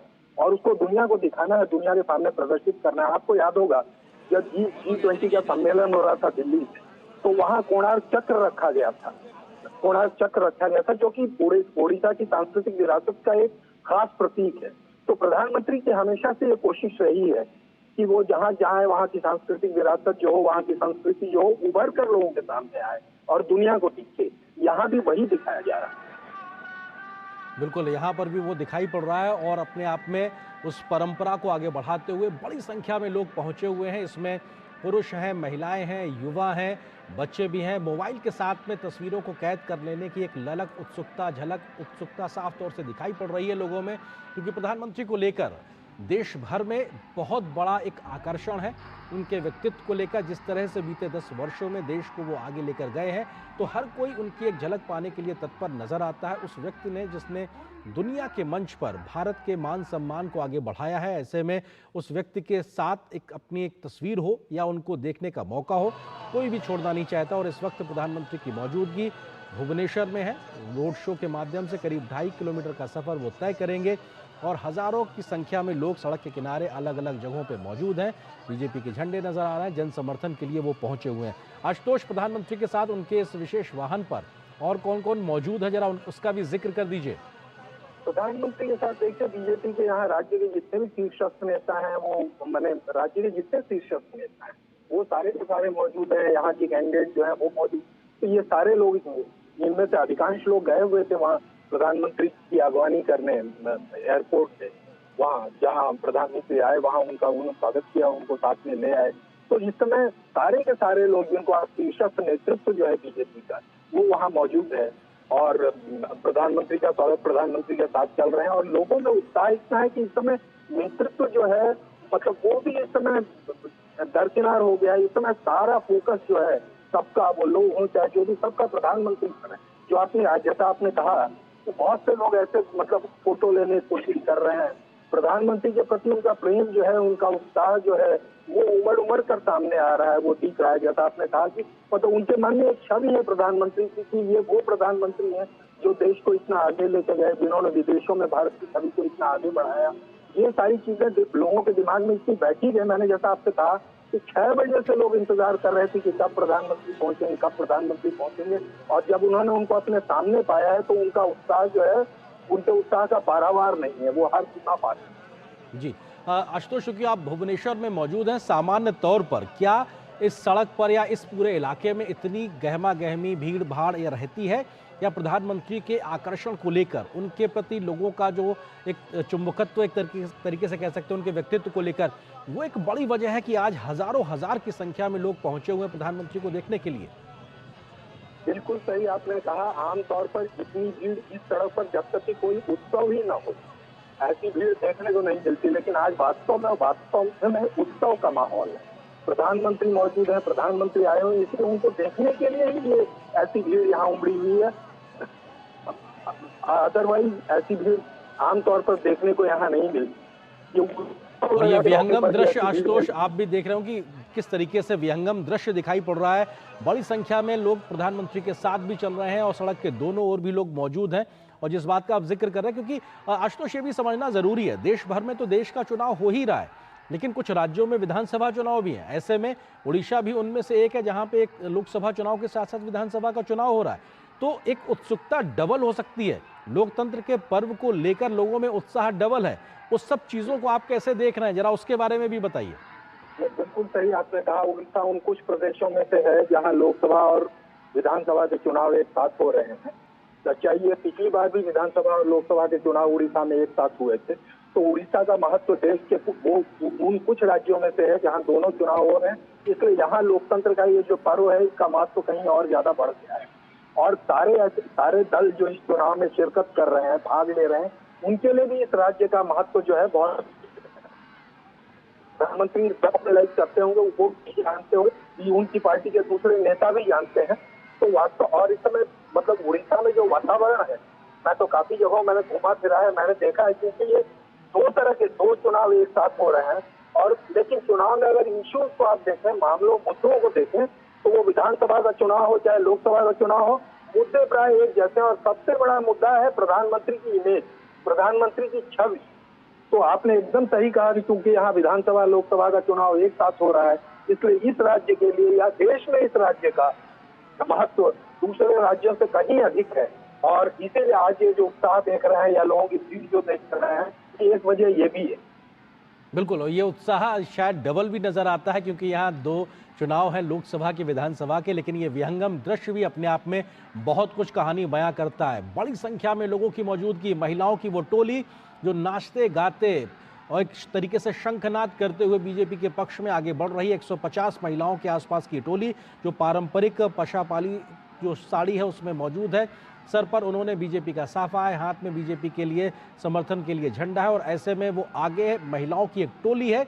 उसके बाद प्रधानमंत्री का विशेष जो एक तरीके से वाहन है उस पर वो मौजूद है, और लगातार दोनों सड़क किनारे की ओर प्रधानमंत्री का जन समर्थन जुटाने की कोशिश है। जो भी व्यक्ति किसी भी ओर खड़ा हो, किसी को निराश ना होना पड़े, प्रधानमंत्री की ये कोशिश होती है, चाहे वो दाईं ओर हो चाहे वो बाईं ओर हो। कई बार लोग सड़क के किनारे बने हुए, चाहे वो व्यावसायिक प्रतिष्ठान हो या फिर घर हो, उनकी छतों पे, छज्जों पर, बालकनी में होते हैं, उनकी ओर भी प्रधानमंत्री सीधे तौर से मुखातिब होते हैं। भले ही सीधा संवाद ना हो, लेकिन जिस प्रकार से चेहरे की भाव-भंगिमाओं से, एक हंसी के माध्यम से उनके अभिवादन को वो स्वीकार करते हैं, वो सीधे कनेक्ट करता है लोगों को। यहाँ प्रधानमंत्री तक मेरी बात पहुँच गई, यहाँ प्रधानमंत्री को जो स्वागत के लिए हमने उनको कहा वो उन तक पहुंच गया। और ऐसे में आज देखा जाए तो प्रधानमंत्री का दिन भर धुआंधार प्रचार देखने को मिला है, आशुतोष, क्योंकि ये भी बहुत ज़रूरी है इस बात को देखना कि प्रधानमंत्री आज 3 चुनावी रैलियां करते हैं, उसके बाद इस वक्त 2.5 किलोमीटर के आसपास का लंबा रोड शो कर रहे हैं। उनकी ये ऊर्जा, इसको लेकर भी आमतौर पर हमने देखा है जन सामान्य में चर्चा रहती है। उड़ीसा में किस प्रकार की बातें प्रधानमंत्री की इस ऊर्जा को लेकर होती है, कुछ उसके बारे में भी कहिए। नहीं, एकदम सही आपने कहा है। मैं लोगों से बातचीत भी कर रहा था, लोग भी यही कह रहे थे कि देखते हुए रोड शो करके आ रहे हैं, देश भर में अलग अलग जगहों पर प्रचार करके आ रहे हैं, लेकिन उनकी जो शक्ति है, उनकी जो ऊर्जा है, उनका जो स्टेमिना है, उसकी लोग दाद दे रहे थे कि देखिए इतना सब करने के बाद। और कहीं भी उन्होंने लोगों को निराश नहीं किया है, कहीं भी ऐसा नहीं हुआ कि नहीं उन्होंने कहा कि नहीं मैं यहाँ आऊंगा और वहाँ नहीं गए। उन्होंने हमेशा कोशिश की है कि अगर उन्होंने कोई वायदा किया तो वो पूरा किया। मैं सिर्फ चुनावी वायदों की बात नहीं कर रहा हूँ, मैं कैंपेन वायदों की भी बात कर रहा हूँ। अगर उन्होंने कहा कि कहीं वहाँ पहुंचेंगे और ऐसे साथ पहुंचेंगे, तो जिस समय पे उन्होंने कहा उस समय पर पहुंचे और जरूर पहुंचे। आपकी ऊर्जा की चर्चा की बात, इसकी बहुत चर्चा लोग, हर आदमी चर्चा कर रहा था कि देखो मैंने ये एक नेता तो इतना उत्साहित है हमसे मिलने के लिए, जगहों पर प्रचार करते हैं, फिर भी हमसे मिलने के लिए रोड शो करने के आ रहे हैं। लोगों में उत्साह था और लोगों में बूढ़ी प्रधानमंत्री जी की ऊर्जा। बिल्कुल आशुतोष, आप जो बात कह रहे हैं उसमें एक चीज़ मैं ये भी जोड़ना चाहूँगा कि उड़ीसा में भले ही एक संवाद के लिए भाषा एक थोड़ा सा एक अंतर भले ही क्रिएट करती हो, बावजूद उसके जो प्रधानमंत्री ने काम किया है उसको लेकर सीधी बात पहुंचती नजर आती है आम जनमानस तक। तभी शायद इस प्रकार का उत्साह और उमंग आम लोगों में, उड़ीसा के आम लोगों में दिखाई पड़ रहा है। क्योंकि अगर आप सीधी बात, अगर आपकी भाषा समान नहीं है, बावजूद उसके आपके अंदर इतना एक उत्साह देखने को मिल रहा है, तो शायद काम है जो कनेक्ट कर रहा है। किस तरह से आप इस बात को देखते हैं? नहीं, बिल्कुल सही कह रहे हैं आप। यहाँ जो है भाषा कोई व्यवधान है ही नहीं। एक तो हिंदी ऐसी भाषा है जिसको उड़ीसा में अधिकांश लोग समझते हैं, लेकिन भाषा वैसे भी कभी कोई व्यवधान यहाँ रही नहीं। जहाँ तक प्रधानमंत्री जी की छवि की बात, उनकी छवि ऐसी है कि लोग जानते हैं कि उनका काम बोलता है, उनको जबान से बोलने की जरूरत नहीं, वो जो कहना चाहते हैं उनका काम बताता है।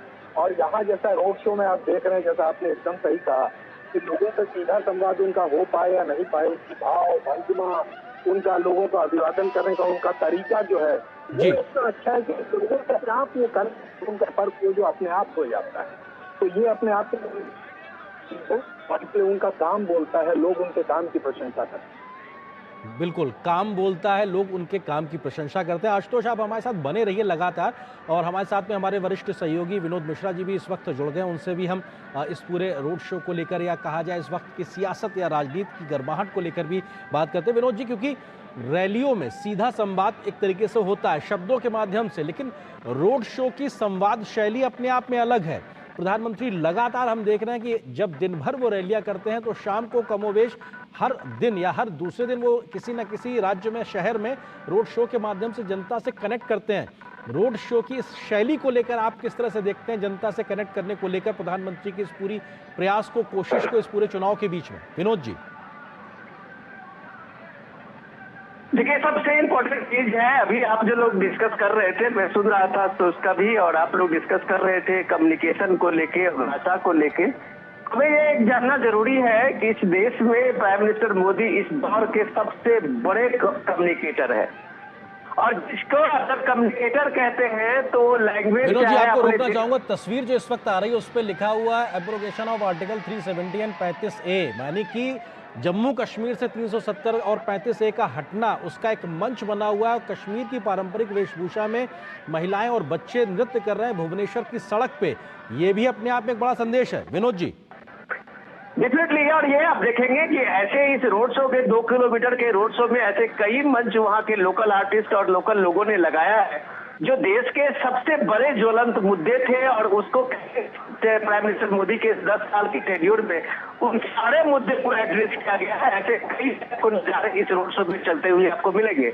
लेकिन सबसे इम्पोर्टेंट चीज जब हम लोग आज डिस्कस कर रहे थे, तो ये बात समझने की जरूरत है कि प्राइम मिनिस्टर मोदी इस देश के सबसे बड़े कम्युनिकेटर है, जिनका संवाद पूरब से लेकर पश्चिम और उत्तर से दक्षिण, इसमें भाषा का कोई ऐसा ये नहीं है कभी बाधा जो प्राइम मिनिस्टर को कम्युनिकेशन करने में कभी दिक्कत हुई हो। इसलिए मैं कह रहा हूँ कि जब एक बड़ा कम्युनिकेटर होता है, जब वो दिल से किसी के लिए बात करता है, तो चाहे तमिलनाडु में प्राइम मिनिस्टर का आप रोड शो देखें, या कन्याकुमारी में आप रोड शो देखें, या कर्नाटक में आप रोड शो देखें, या केरल में आप रोड शो देखें, या फिर नॉर्थ ईस्ट के किसी तरह में आप रोड शो देखें, हिमाचल में रोड शो देखें, प्राइम मिनिस्टर का कनेक्ट आम लोगों से एक जैसा ही होता है।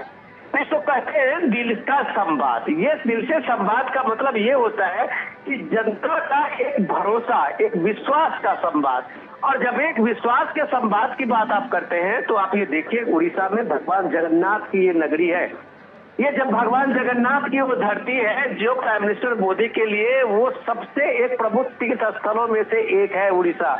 और हमें ये याद रखना चाहिए कि प्राइम मिनिस्टर मोदी इस दौर में उड़ीसा के कई बार दौरा किए हैं। आज ये चुनावी मौसम में दौरा करना, रोड शो करना एक अलग बात है, लेकिन जब डेवलपमेंट की बात हो, इंफ्रास्ट्रक्चर की डेवलपमेंट की बात हो, उड़ीसा के अलग अलग क्षेत्रों के विकास की बात हो, तब प्राइम मिनिस्टर की जब आप देखते हैं सिंसियरिटी और वो चीजें लोगों ने देखा है। तो ये रोड शो एक तरह से एक रिपोर्ट कार्ड होता है, जब वो जनता के बीच में, तो जनता में वो किए हुए अपने जो काम है वो एक तरह से रिफ्रेश होता है, और वो सारे लोग उस प्राइम मिनिस्टर देखने। विनोद जी, आपकी आवाज़ बहुत बेहतरी से हम तक नहीं आ रही। आशुतोष मिश्रा भी हमारे साथ लगातार भुवनेश्वर से जुड़े हुए हैं। आशुतोष, क्योंकि हमने देखा तस्वीरों में एक मंच पर कश्मीर का 370 हटना, 35A आर्टिकल का हटना, ये भुवनेश्वर में मंच के माध्यम से, बीजेपी के माध्यम से ये कोशिश की गई। वहाँ की सियासत के लिहाज से, क्योंकि ये राष्ट्रीय चुनाव है, उस लिहाज से कितना बड़ा और अहम एक मसला अपने आप में दिखाई पड़ रहा है आशुतोष आपको? वो जो आर्टिकल 370 की बात कर रहे हैं, वो तो पूरे देश का मसला है, और मतलब यहाँ भी जो लोग हैं वो इस मसले से आपको हाल में एक फिल्म आई वो आर्टिकल 370 पे, वो यहाँ भुवनेश्वर में लगी थी, बहुत लोगों ने उसको देखा और उस फिल्म के बाद से इसको इसलिए पे चर्चा और ज्यादा बढ़ी। और मैं आपको बताऊं कि ये जब हटा था भुवनेश्वर में, विशेषकर जो बुद्धिजीवी वर्ग है, बुद्धिजीवी वर्ग में इसकी और लोगों ने प्रधानमंत्री की इस बात के लिए दाद दी कि इनके पहले ये मसला बहुत दिनों से बना हुआ है, कश्मीर का मसला बना हुआ था, लेकिन इसको कोई प्रधानमंत्री हल करने की हिम्मत नहीं कर रहा। इस हिम्मत के साथ उन्होंने इसको हल किया और आर्टिकल 370 को हटाया और वहाँ की स्थिति को नॉर्मलाइज की कोशिश की। आज अगर वहाँ स्थितियों में सुधार हुआ है तो इसकी बहुत बड़ी वजह ये है कि आर्टिकल 370 को हटाया गया। तो इस बात पर चर्चा अभी भी जारी है और ये वास्तव में एक बहुत बड़ा सिंबल है और प्रधानमंत्री की छवि से कनेक्टेड है और इसकी चर्चा लोगों में बराबर होगी।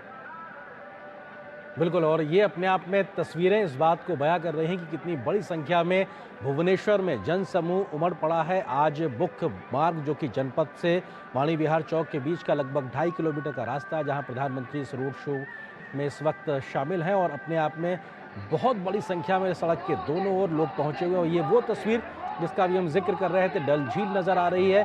Abrogation of article 370 and 35A, इसका भी एक तरीके से यहाँ पे बात रखी गई है, क्योंकि राष्ट्रीय सुरक्षा को लेकर समान तरीके से सब जगह सबको हक मिल सके, उस लिहाज से ये अपने आप पे बहुत बड़ा दशकों पुराना ज्वलंत मसला था, जिसको पर हर एक भारतवासी को गर्व होता है कि हाँ, एक देश में 2 विधान संविधान नहीं हो सकते, ऐसे में एक देश एक विधान एक संविधान हो, ये करके दिखाया 2019 में मौजूदा प्रधानमंत्री मोदी ने। तो उसको यहाँ पर एक सामने रखना ये दिखाता है कि कितने बड़े बड़े फैसले लिए गए हैं बीते 10 वर्षों में, और शायद उसी बात के माध्यम से जनता से जन समर्थन की बात कही जा रही है। और प्रधानमंत्री भी लगातार मोदी की गारंटी के नाम से जनता को उन बातों का जिक्र कर रहे हैं। हमारे सहयोगी विनोद मिश्रा जी भी हमारे साथ लगातार बने हुए। विनोद जी, आप जिस बात का जिक्र कर रहे थे, कनेक्ट और संवाद, उस शैली के लिहाज से देखा जाए मौजूदा चुनाव में अपने आप में एक बेजोड़ प्रयास और बेजोड़ सफल कोशिश के तौर पर प्रधानमंत्री मोदी लगातार जमीन पर धुआंधार रैलियां, रोड शो के माध्यम से जुटे हुए हैं। विनोद जी। और ये देखिए कि उड़ीसा जितने लोकसभा के साथ साथ में वहाँ विधानसभा का भी चुनाव है और प्राइम मिनिस्टर मोदी का जो लगातार उड़ीसा के साथ में ये कनेक्ट है। और जो ये आप कम्युनिकेशन की बात करते हम लोग इस बात को देखें कि आज का जो रोड शो है वो एक तरफ से ये पब्लिक के बीच में जन समर्थन का एक सैलाब आप दोनों का साथ में देख रहे हैं भुवनेश्वर के सड़कों पे। और जब ये इसका सैलाब अपने नेता के लिए देखते हैं तो आप अंदाजा लगा सकते हैं कि उस नेता की अपनी पहुंच और वो कम्युनिकेशन की जब बात हम लोग कर रहे थे तो उसने डायरेक्ट लोगों से किस तरह का संवाद बनाया है, ये भी हम साफ तौर से देखते हैं। बदले हुए नजारे में आप देखिए कि इस बार 2024 के चुनाव में आते आते लोकसभा और विधानसभा के चुनाव में सीधा अगर आप वहाँ मुकाबला देखें तो बीजेपी और बीजेडी के बीच में है। वहाँ कांग्रेस इस बार अपने एग्जिस्टेंस के लिए ही लड़ते हुए दिख रही है। मुकाबला सीधा बीजेपी और बीजेडी के बीच में है। और ये बीजेपी और बीजेडी के बीच में जो ये चुनाव है तो बीजेपी के लिए इस बार एक मौका है। नवीन पटनायक जो 5 बार के मुख्यमंत्री है वो शायद अपने 6वें बार के लिए एक रिकॉर्ड तो बना सकते हैं, लेकिन हेल्थ वाइज उनको पब्लिक मीटिंग में पब्लिक के साथ संवाद बनाने में उनकी भूमिका लगातार कम होती जा रही है। यही बात है कि मोदी के प्रति जो लोगों का आकर्षण बढ़ा है एज ए नेशनल लीडर और एक रीजनल लीडर के रूप में जब आप क्षेत्र में देखते हैं और उस क्षेत्र में जो लोगों का आकर्षण बढ़ता है तो उड़ीसा के लोग मोदी को वैसे ही अपना एक बड़ा लीडर उड़ीसा का भी मानते हैं और केंद्र की भूमिका भी वो देश के सबसे बड़े प्रधानमंत्री मानते हैं। क्योंकि अभी एक नेशन वाइड में आप अगर देखिए तो पूरे देश में एक राष्ट्रीय नेतृत्व के रूप में एक ब्लैंक सा है नरेंद्र मोदी के अगेंस्ट में, तो वो एक लोगों को छवि हमेशा नरेंद्र मोदी ही सामने में आता है। और ये बात उड़ीसा के लोग जब से नवीन पटनायक आम लोगों के मिलने जुलने और कम्युनिकेशन से लेके और पब्लिक सभाओं और रैलियों से लगभग कटते जा रहे हैं या उनका स्वास्थ्य उस तरह से परमिट नहीं कर रहा है, तो डेफिनेटली उस स्पेस को नरेंद्र मोदी के और बीजेपी के उस लगातार जनसंपर्क अभियान ने उस चीज को बढ़ा है। तो आप इस चीज को देखिए कि पिछली बार का जो इलेक्शन था, लोकसभा का इलेक्शन में आप 21 के सीट में बीजेपी, शायद अगर मैं गलत नहीं हूं तो शायद 9 सीटें बीजेपी ने जीती थी। और वहां का विधानसभा के असेंबली का इलेक्शन जो हुआ था उस समय में बीजेपी नंबर 2 की पार्टी थी।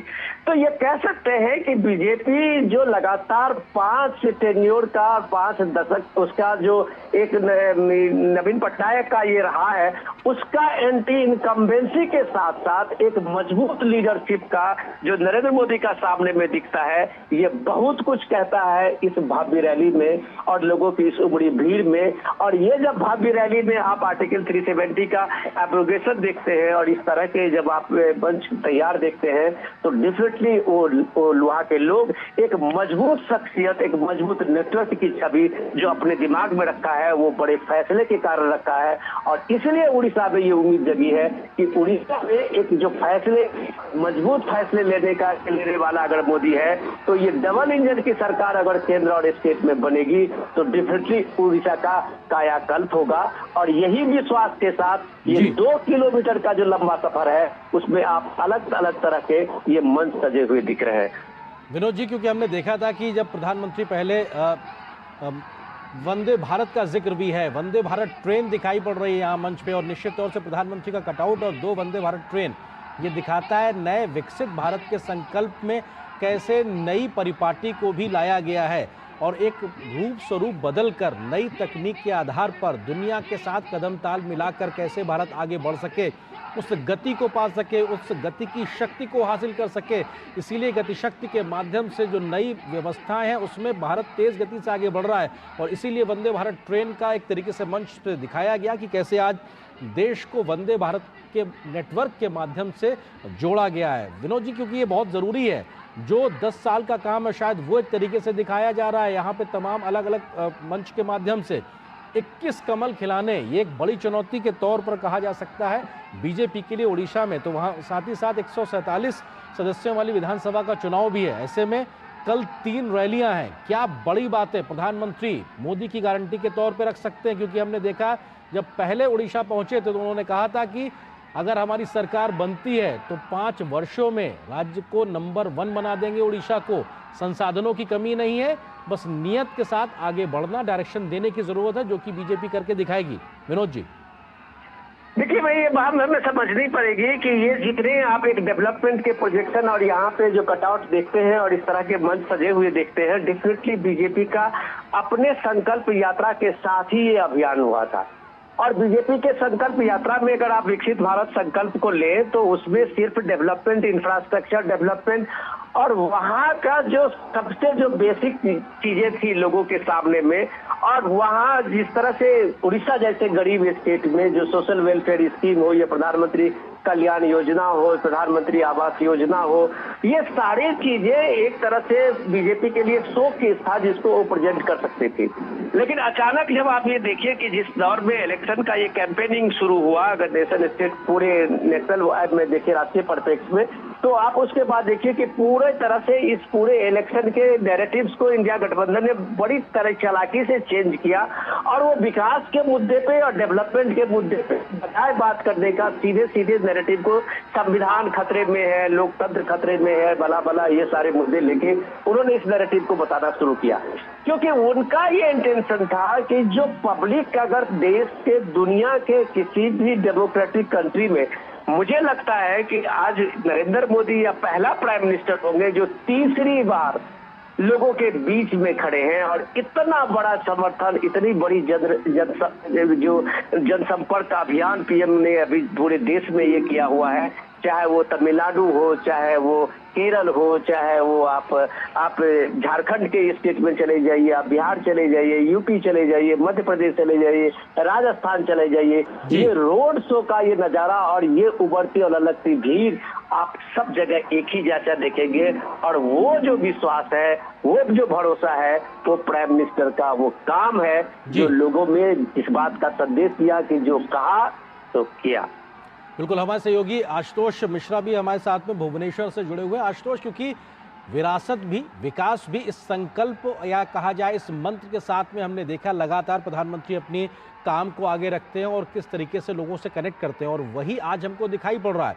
चाहे पारंपरिक वेशभूषा हो, चाहे परंपरागत नृत्य हो, परंपरागत वाद्य यंत्र हो, उन सबको भी प्रदर्शित किया गया है। तो साथ ही साथ कैसे उनका एक रिपोर्ट कार्ड बीते 10 वर्षों का प्रधानमंत्री के तौर पर रहा है, उसके बड़े फैसले और विकसित हो रहे भारत के तमाम चीज़ों को साफ तौर से प्रदर्शित किया गया है। आप किस तरह से इस बात को भुवनेश्वर उड़ीसा में बैठ के देख रहे हैं कि जहां पर विरासत के साथ विकास भी, परंपरा के साथ कैसे तकनीक को जोड़ा जाए, उस दिशा में आगे बढ़ता हुआ भारत दिखाई पड़ रहा है। जनमानस के मन में इस बात को लेकर क्या कुछ बातें हैं?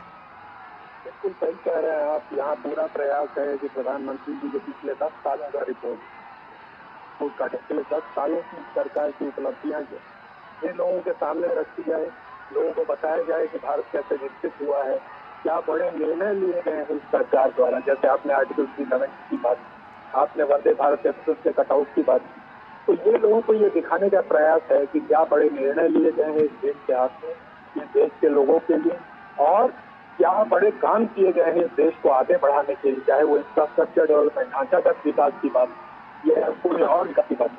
तो परंपरा अपनी जगह, विकास अपनी जगह, इन सबको मिला के एक समष्टि में भारत को ऊपर ले जाने का जो प्रयास, उसको मिला जुला कर ये प्रयास कैसे हो रहा है, इसको दिखाने की कोशिश की गई है। और उड़ीसा के संदर्भ में ये बहुत महत्वपूर्ण है। इसलिए महत्वपूर्ण है कि इस बार मैं बताऊं, वैसे तो उड़ीसा हमेशा से राजनीतिक दृष्टि से महत्वपूर्ण रहा है, लेकिन लुक पॉलिसी जो है भाजपा की और इस सरकार की जो लुक पॉलिसी है, उसका उड़ीसा एक अभिन्न अंग है। मैं ये सिर्फ इसलिए नहीं कह रहा कि यहाँ 21 लोकसभा की सीटें हैं और 147 विधानसभा की सीटें हैं जिनमें इस साल चुनाव हो रहा है। पिछली बार बीजेपी ने यहाँ 8 लोकसभा की सीटें जीती थी। अगर आप इस 214 के चुनाव से तुलना करें तो वो बहुत बड़ा जंप था, क्योंकि 214 में उनके पास सिर्फ 1 सीट, 2009 में कोई लोकसभा सीट नहीं, और 2019 में सीधे छलांग मार के वो 1 से 8 से आ गए। और वो सिर्फ प्रधानमंत्री नरेंद्र मोदी की पॉपुलैरिटी जो है, उनके प्रति लोगों का जो प्यार है, उनको एक बहुत बड़ा तबका था लोगों का जो उनको प्रधानमंत्री के तौर पर दोबारा देखना चाहता था, इसलिए बीजेपी को वो सीटें मिली। तो इस बार बीजेपी या इस प्रधानमंत्री जी के लिए, प्रधानमंत्री देखिए उन्होंने बरहमपुर में उस दिन उनकी पहली चुनावी रैली हुई, वहाँ प्रधानमंत्री ने सीधे लोगों का आह्वान किया कि आप डबल इंजन की सरकार बनाने में हमारी मदद करें, उड़ीसा में हमको एक मौका दें, हम भारत को विकसित करके उड़ीसा को भारत का नंबर 1 राज्य बना के दिखा दें। तो ये प्रयत्न हमेशा से उनका रहा है, और आज जो आप इस रोड शो में देख रहे हैं, ये इस प्रयत्न को दिखाने कि क्या करेंगे प्रधानमंत्री, क्या करेंगे अगर सरकार आएगी, अगर सरकार बन जाए यहाँ, ये इसको दिखाने का एक प्रयास। बिल्कुल आशुतोष, क्योंकि ये जो रोड शो चल रहा है थोड़ा सा इन किन किन रास्तों से, किन किन प्रमुख जगहों से होके गुजर रहा, थोड़ा सा इसके बारे में भी बताइए, और क्या उनके महत्व है उस जगहों के, या उन कुछ खास पड़ने वाले जगहों को अगर कोई खास महत्व है तो उसको लेकर आप कुछ कहना चाहेंगे? नहीं, बिल्कुल मैं आपको बता दूं, जैसे मैंने ये बताया है कि आप ये भुवनेश्वर का, मतलब इसको आप भुवनेश्वर का राजमार्ग कहिए, जनपद, जिसको हम थॉरोफेयर कहते हैं, सबसे बड़ा थॉरोफेयर ये भुवनेश्वर का है। ये जहाँ से ये भाजपा कार्यालय के पास से ये शुरू हुआ, ये कारवां जो है वहाँ से शुरू हुआ। उसके बाद राम मंदिर है, इसके ठीक बाद राम मंदिर है, वहाँ से राम मंदिर से होता हुआ ये आगे गुजरा। उसके बाद रूपाली स्क्वायर है, रूपाली छत है, फिर वहाँ से आगे वाणी विहार जो यहाँ की यूनिवर्सिटी का मेन कैंपस, वहाँ जो है यहाँ तक, वहाँ तक का रास्ता जो है। तो ये मुख्य मार्ग है भुवनेश्वर, आज से नहीं, एक जमाने के लिए भुवनेश्वर का मुख्य मार्ग ये वो मार्ग है जहाँ हमेशा, मतलब जो लोगों को हमेशा से आकर्षित करता रहा है। इसका राजनीतिक महत्व है, इसका सांस्कृतिक महत्व है, और इसीलिए इस मार्ग को चुना गया है प्रधानमंत्री के इस रोड शो के लिए। तो ये हर जगह से जहाँ से गुजरा है वहाँ मतलब ऐसे कटआउट रखे गए हैं, ऐसे चिन्ह रखे गए हैं जो कि सरकार की, या तो सरकार की उपलब्धियों को दिखाएं, या फिर सरकार क्या करना चाहती है उसको दिखाएं, और राज्य की सांस्कृतिक विरासत को दिखाएं।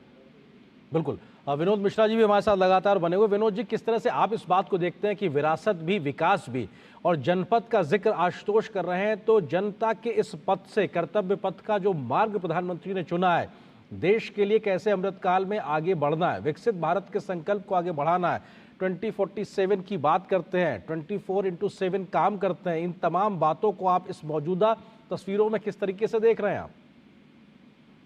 देखिए, मैं सुन रहा था, अपने रिपोर्टर आशुतोष जी बता रहे थे, आपने बढ़िया सवाल पूछा था। सवाल ये है कि जो सांस्कृतिक विरासत की बात आप जब कहते हैं कि ये सांस्कृतिक विरासत तो उड़ीसा में, जब आप पुरी में जगन्नाथ की बात करते हैं तो आप ये देखिए कि आपको याद होगा कि पुरी के जगन्नाथ कहते हुए वो भगवान जगन्नाथ की वो पूरी दुनिया में जो फैली हुई उनकी एक शख्सियत है, जगन्नाथ के नाम आप जब कहते हैं तो सीधे सीधे आपको उड़ीसा जहन में आता है। जब आता है तब उसके साथ साथ आपको उस वैष्णव संप्रदाय और वो कृष्ण को मानने वाले वो लगातार पूरे उड़ीसा के साथ चलते हुए पश्चिम बंगाल और बिहार से होते हुए आप ये देखिए पूरे देश के जनमानस में तो वो एक उसके मानस पटल में है जो उड़ीसा की सांस्कृतिक विरासत है। और यही सांस्कृतिक विरासत उड़ीसा के आप कह सकते हैं कि उसके संस्कृति ही उसके सबसे मूल आधार है, उसके टूरिज्म का, उसके छोटे मोटे जितने कारोबार हैं, हस्तकला हो चाहे जितने भी उसके हस्तकरघा हो या जो भी छोटे कारीगर हो, ये सारे चीजें इसी व्यवस्था से जुड़े हुए हैं। तो ये देखिए कि कितना कमाल की चीज है कि एक बार रथ यात्रा का साथ में पूरी दुनिया का आकर्षण उड़ीसा में होता है और उसका उस सांस्कृतिक विरासत का डेवलपमेंट नहीं होता है, तब आप कह सकते हैं कि भारत को अपने विरासत पर गर्व करना अगर किसी ने सिखाया है तो नरेंद्र मोदी ने सिखाया है। जो सांस्कृतिक विरासत की बात जब आप कहते हैं कि आपके रामलला विराजमान के एक प्राण प्रतिष्ठा में आप देखिए किस तरह की सियासत पूरे देश में हुई थी। साल का लंबा संघर्ष के बाद ये रामलला विराजमान अयोध्या के मंदिर में उनका ये 22 जनवरी को प्राण प्रतिष्ठा हुई थी। तो ये सवाल लोगों के जहन में है क्योंकि सांस्कृतिक विरासत के नाम पे उड़ीसा में कोई कंप्रोमाइज नहीं है, न कोई लेफ्ट है, न राइट है, न मिडिल है। उनके सामने में उनका आदर्श भगवान जगन्नाथ है। तो ये राम मंदिर निर्माण के बाद उड़ीसा में एक स्वतः स्फूर्त एक चेतना भी बनी है। आप थोड़ी दूर इसी में चलते हुए जाएंगे इस रोड शो में तो आपको कहीं भव्य रामलला के का मंदिर का भी आपको कहीं न कहीं दिखाई देगा। कि ये सांस्कृतिक चेतना का जो एक आप कह सकते हैं पुनर्जागरण का ये दौर है, उसकी प्रतिध्वनि आपको उड़ीसा में ज्यादा दिखाई देगी क्योंकि स्वच्छ भारत अभियान में और प्राइम मिनिस्टर के जल जीवन मिशन के साथ में जो हर घर नल का जल पहुंचाने के मिशन में उड़ीसा ने बेहतरीन काम किया है। और उस बेहतरीन काम में जो सांस्कृतिक स्थल है, जो महत्वपूर्ण तीर्थ स्थल है, उसको सजाया संवारा गया है, उसका एक तरह से पुनरुद्धार हुआ है। तो आज उड़ीसा के लोग चाहे अपने चैतन्य महाप्रभु के वो परंपरा के मानते हो, रामदेव के परंपरा को मानते हो, रामानंद के परंपरा को मानने वाले लोग हो और इसी परंपरा को चलते हुए पूरी दुनिया में अपनी पहचान बनाई हो, आज उड़ीसा को अपनी पहचान पे गर्व होने लगा है। आज उड़ीसा को अपनी सांस्कृतिक विरासत पे गर्व होने लगा है। तो इस झांकी में, इस रोड शो में और प्राइम मिनिस्टर को अभिवादन करते हुए जो अगर आप लोगों की ललक देख रहे हैं, ये उत्सुकता देख रहे हैं, तो वो एक सांस्कृतिक चेतना भी है, वो एक गौरव भी है जो इस दौर में प्राइम मिनिस्टर मोदी ने एहसास कराया है। ये सांस्कृतिक चेतना और सांस्कृतिक गौरव जो है वो उड़ीसा की पूंजी है, लेकिन इस देश की जो ये राजनीतिक व्यवस्था थी शायद इसको कभी भी समझ नहीं पाई। बिल्कुल, और ये अपने आप में बहुत ज़रूरी है कि विरासत भी और विकास भी कैसे एक सामंजस्य बनाकर आगे बढ़ा जा सकता है, उसका बेहतरीन उदाहरण हमने कुछ वर्षों में देखा है और उसका एक प्रतिध्वनि भी साफ तौर से दिखाई पड़ती है। आशुतोष हमारे साथ लगातार बनेंगे भुवनेश्वर से। आशुतोष, क्योंकि हम परंपरा विरासत की बात कर रहे हैं और बात इस वक्त भुवनेश्वर उड़ीसा की हो रही है, तो जो जानकारी मिल रही थी प्रधानमंत्री के इस रोड शो में कई जगहों पर इस प्रकार की भी व्यवस्थाएं की गई हैं जहां पर उड़ीसा के पारंपरिक वाद्य यंत्रों की धुन भी सुनाई पड़े प्रधानमंत्री को, इसकी व्यवस्था भी की गई है। प्रधानमंत्री मोदी के स्वागत में पारंपरिक वाद्य यंत्रों का जिक्र किया जाए तो उसमें झांझ, मृदंगम, धुड़ीकी और इसके अलावा दसकठिया जैसे तमाम जो पारंपरिक वाद्य यंत्र हैं, इनका भी एक तरीके से व्यवस्था की गई है। इसको लेकर क्या जानकारी आप साझा करना चाहेंगे? मैडम बिल्कुल सही कह रहे हैं आप। उड़ीसा के जो पारंपरिक वाद्य यंत्र हैं, जैसे वो मतलब वो झांझ हो और या चाहे वो मार्दल हो, वो ड्रम्स हो, तो ये सब जो पारंपरिक वाद्य यंत्र हैं ये तो मौजूद थे। प्रधानमंत्री का स्वागत करते थे, इनका प्रयोग किया गया, रैली में भी ये मौजूद, लोग इनको लेके मौजूद हैं और पारंपरिक वस्त्र पहने हुए हैं और इसको बजा रहे हैं ताकि और लोगों का स्वागत, वो प्रधानमंत्री का स्वागत भी कर रहे हैं और प्रधानमंत्री की रैली में इसको लेकर, प्रधानमंत्री के रोड शो में इसको लेकर चल भी रहे हैं ताकि उड़ीसा के जो पारंपरिक वाद्य यंत्र है, जो कि यहाँ की विरासत, सांस्कृतिक विरासत का हिस्सा है, उसको भी दिखाया जा सके। और जैसा कि अभी जिक्र हो रहा था कि उड़ीसा की सांस्कृतिक विरासत जो है, उसमें यहाँ की धार्मिक विरासत जो है, ये भी एक बहुत बड़ी चीज है। अभी मतलब जगन्नाथ जी की, भगवान जगन्नाथ की बात हो रही थी, तो वो तो जगत के नाथ है और उड़ीसा के मतलब इष्ट देवता है। उड़ीसा के ही इष्ट देवता सारा राष्ट्र जो है वो उनके आगे झुकता है, उनको मानता है। तो वो सारे राष्ट्र के देवता है, उड़ीसा के देवता है। और जगन्नाथ मंदिर जो है पुरी का, जिसको प्रधानमंत्री सारे लोग जो है जिनके मन में उसके लिए बहुत बड़ी श्रद्धा है, उसको अभी हाल में ही उसका काफी विकास किया गया है। हेरिटेज कॉरिडोर उसके आसपास बनाया गया है और उसके बाद से वहाँ लगातार जो है श्रद्धालुओं की संख्या वहाँ लगातार बढ़ रही है। तो ये सब जो है ये सांस्कृतिक विरासत से, उड़ीसा की सांस्कृतिक विरासत से जुड़ी हुई चीजें हैं। और ये जो प्रधानमंत्री का रोड शो है, कहा आपने एकदम सही कहा कि विरासत भी, विकास भी, ये दोनों चीजें जो है एक साथ दिखाने की कोशिश हो रही है। एक तरफ पारंपरिक वाद्य यंत्र है, वो मार्बल हो, झाज हो, ड्रम्स हो, दूसरे या पारंपरिक पोशाक हो, जब जैसे महिलाएं जो बसाबंदी की बात की आपने, वो हो, और दूसरी तरफ धार्मिक विरासत, ये सब एक साथ दिखाने की कोशिश हो रही है। और विकास इस देश का कैसे हो रहा है, वो धार्मिक क्षेत्र में विकास हो, सांस्कृतिक विकास हो या ढांचागत विकास हो, इसको दिखाने के लिए एक समन्वित विकास जो है, बिल्कुल इंटीग्रेटेड डेवलपमेंट जो है, जिसको दिखाने की कोशिश। बिल्कुल, और वो अपने आप में साफ तौर से दिखाई भी पड़ रहा है कि किस प्रकार से लोगों के साथ में संवाद और किस प्रकार से जुड़ाव साफ तौर से दिखाई पड़ता है। और बड़ी संख्या में प्रधानमंत्री को देखने के लिए लोगों का हुजूम पहुंचा हुआ इस वक्त भुवनेश्वर की सड़कों पर, जब प्रधानमंत्री करीब 2.5 किलोमीटर के आसपास का रोड शो कर रहे हैं। जनपद से वाणी विहार चौक तक ये दूरी वो प्रधानमंत्री तय कर रहे हैं और सड़क के दोनों ओर हजारों की संख्या में लोगों की मौजूदगी है। उत्साह के साथ सैकड़ों की संख्या में प्रधानमंत्री के वाहन के आगे महिलाएं चल रही हैं पारंपरिक वेशभूषा में, वो इस वक्त मौजूद हैं। और ये अपने आप में दिखाता है कि प्रधानमंत्री के स्वागत और उनके सत्कार के लिए फूलों की वर्षा की जा रही है। हमारे सहयोगी विनोद मिश्रा जी भी हमारे साथ लगातार जुड़े हुए। विनोद जी, इस बात को किस तरीके से समझा जाए, क्योंकि प्रधानमंत्री लगातार कहते हैं क्षेत्रीय अस्मिता, क्षेत्रीय पहचान को समाहित करते हुए राष्ट्रीय हित के साथ कैसे आगे बढ़ा जाए, उस बैलेंस को बनाने की जो एक अप्रोच प्रधानमंत्री की तमाम नीतियों में, संवाद में या कार्यों में या लोगों के साथ जुड़ने में या नीतियों को आगे बढ़ाने में दिखाई पड़ती, उसका एक सामंजस्य को आप कैसे देखते हैं, जहां पर क्षेत्रीय अस्मिता, उनकी पहचान को समाहित करके राष्ट्रीय हित को आगे बढ़ाने की बात होती है? विनोद जी। जी आर्यन, मैं यही चीज कह रहा था, आपने बहुत बढ़िया सवाल किया। उसके साथ आप ये देखिए कि एक हर डिस्ट्रिक्ट का, जब आप कहते हैं कि 1 डिस्ट्रिक्ट 1 प्रोडक्ट में, तो उसके साथ में आप देखिए कि उड़ीसा ही एक ऐसा राज्य है जहाँ पे आप 1 डिस्ट्रिक्ट 1 प्रोडक्ट में आप देखें कि हस्तशिल्प से जुड़े हुए, हस्तकरघा से जुड़े हुए इतने जबरदस्त वहाँ की कलाकारी है। और उस कलाकारी को अगर एक राष्ट्रीय मानक रूप में, राष्ट्रीय पे चीज को लाया गया है, तो आप कह सकते हैं एक बड़ी कोशिश हुई है इस तरीके पे। लेकिन अब मैं इन सारी चीजों से, जब हम ये सांस्कृतिक और विरासत की चर्चा करते हुए अगर हम थोड़ा सा हम लोग इसके राजनीतिक पृष्ठभूमि में जाके, तो आप ये देखिए कि उड़ीसा की में जो जनता के बीच में आप ये जो स्वतः स्फूर्त ललक देख रहे हैं, उसके पीछे एक कारण ये भी है कि लगातार आप देखिए सन 2000 से लेके अब तक वहाँ नवीन पटनायक चीफ मिनिस्टर रहे हैं और बीजू जनता दल का कोई भी अभी तक कोई मुकाबला इस तरह से चैलेंज देते हुए उड़ीसा में नहीं दिख रहा था। पिछले 5 चुनाव में आपने चाहे असेंबली या पार्लियामेंट में आप चुनाव में देखे कि जिस तरह से वहाँ बीजू जनता दल के और खासकर के नवीन पटनायक की जो छवि उभरी थी, उस छवि के साथ में कांग्रेस तो एक तरह से वहाँ गायब सी होती गई। लेकिन बीजेपी मजबूती से अपने को वहाँ पे अपनी भूमिका के लिए तैयार रही और इस भूमिका को बनाते बनाते बीजेपी ने एक बड़ा नेटवर्क पूरे उड़ीसा में खड़ा किया है और वो जो नेटवर्क है वो उसको वहाँ के विरासत से मिला है।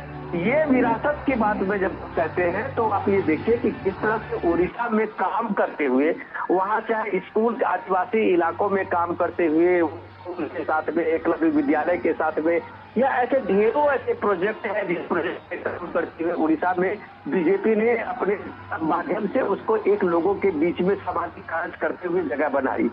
तो ये इम्पोर्टेंट है, जब आप समाज के बीच में जाते हैं, समाज के साथ संवाद बनाते हैं, समाज के दुख सुख में उसके सामने में होते हैं, तो डेफिनेटली वो आपको कभी न कभी राजनीति में पे करता है। अब जब सीधे सीधे आप हम इसको पराभव तो नहीं कर सकते हैं, लेकिन नवीन पटनायक जो 2019 में जिस स्फूर्ति से और जिस मजबूती से चुनाव लड़ रहे थे, वो शायद 2024 में उनका नजारा नहीं है। अभी आप बीजू जनता दल के देखिए, कई कद्दावर लीडर तो बीजू जनता दल के एक अंदर आप कह सकते हैं कि वो रहे हुए थे, या वो एक तरह से स्टील बॉडी थे बीजू जनता दल के लिए, वो सारे लोग बीजू जनता दल को छोड़ते हुए बीजेपी में शामिल हो गए हैं। तो ये जो अब जो नवीन पटनायक की जो भूमिका है, एक टीम के रूप में बीजू जनता दल को अपने कोई इस लड़ाई में सामने में रखा है, लेकिन संवाद के रूप में, पब्लिक से कनेक्ट के रूप में, वहां नेतृत्व के रूप में अब नवीन पटनायक की भूमिका नहीं रह गई है। तो ये जो इस बार का जो 2024 की वो चुनौती जो है, वो बीजेपी ने एक बड़ी चुनौती बढ़ाई है बीजू जनता दल के लिए, और ये जो चुनौती है वो बीजेपी को लोकसभा के साथ साथ वहाँ के विधानसभाओं में काफी तेज दे रहा है। तो आप ये एक बात, हम इस बात को हमें समझने की जरूरत है कि बीजेपी इस बार उड़ीसा में बहुत अच्छा कर रही है। वो अच्छा करने के पीछे बीजेपी की एक लगातार कोशिश की है। अब आप देखिए, हमारे महामहिम राष्ट्रपति भी वहाँ उड़ीसा से आते हैं, तो उस ट्राइबल इलाके से आते हैं जहाँ आप इसको कल्पना नहीं कर सकते थे कि जिस इलाके में कभी कोई बच्ची, कभी कम से कम आदिवासी बच्ची स्कूल जाती होगी, वहाँ उसने अपनी मेहनत से, अपनी लगन से महामहिम जो हमारी राष्ट्रपति है वो किस तरह से वहाँ संघर्ष करती रही है, और उसके बाद वो शिक्षिका भी बनती है स्कूल की, और उसके साथ साथ अपने सामाजिक कार्यों से बीजेपी के साथ जुड़ती भी है, और वहाँ मंत्री भी रहती है। उस 2000 के समय में जब बीजेपी और नवीन पटनायक की सरकार बनी थी, जहां तक मुझे याद है जी। तो ये सारी चीजें जब डेवलपमेंट आप ये देखिए, तो इस डेवलपमेंट में आपको पक्का यकीन करना होगा कि बीजेपी अचानक उठ के आज वहां पे अपना इस तरह के माहौल, चुनौती वाला जो उनका सिचुएशन बनाया है नवीन पटनायक को, अचानक नहीं हुआ है। इसके लिए उनका लंबा संघर्ष है, और मोदी जी में, खास करके प्राइम मिनिस्टर मोदी में ये खासियत है कि वो अपने कार्यकर्ताओं से, अपने जो वहाँ पे कैडर से लगातार संपर्क करते हैं, उनसे संवाद करते हैं, और वो संवाद की जो आप इस तरह से नतीजा देखते हैं, उसका परिणाम देखते हैं, इस रोड शो में देखते हैं।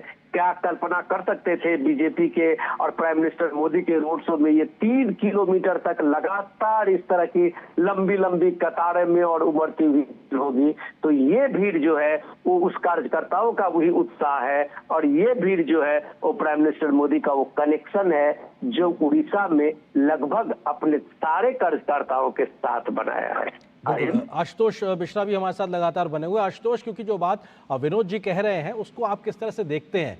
हर दिन नया होता है और हर चुनाव अपने आप में नई प्रकार की परिपाटी का होता है। 2014-19 के बाद 24 में जब हम बात कर रहे हैं, तो देश के बड़े क्षेत्रीय क्षत्रपों की जब बात होती है तो नवीन पटनायक का नाम निश्चित तौर से आता है। उन्होंने लगातार राज्य को एक तरीके से नेतृत्व दिया है बीजेडी के माध्यम से, लेकिन मौजूदा समय में चुनाव से पहले जैसे उनके साथ बड़े बड़े उनके सिपह सालार उनका साथ छोड़कर बीजेपी के साथ खड़े हुए हैं, ये क्या कहानी बयां करता है? जिस प्रकार से विनोद जी नीतियों का जिक्र कर रहे हैं, तो जो जमीन तक पहुंची है उसको आप किस तरह से वहां पे मौजूदा हालात में देख पा रहे हैं?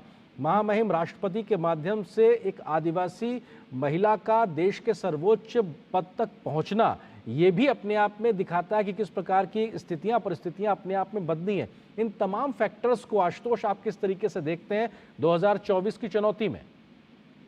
नहीं, वो आप एकदम सही कह रहे हैं कि जहाँ तक महामहिम राष्ट्रपति का सवाल है, वो तो हम सबके लिए गर्व का विषय है और खुशी का विषय है। एक आदिवासी महिला जिन्होंने इतना संघर्ष किया, वो यहाँ मंत्री रही, यहाँ की राजनीति में सक्रिय रही, शिक्षिका रही, और उनका अपना जीवन जो है उसमें बहुत सी त्रासदियां रही, जीवन बहुत संघर्षमय रहा।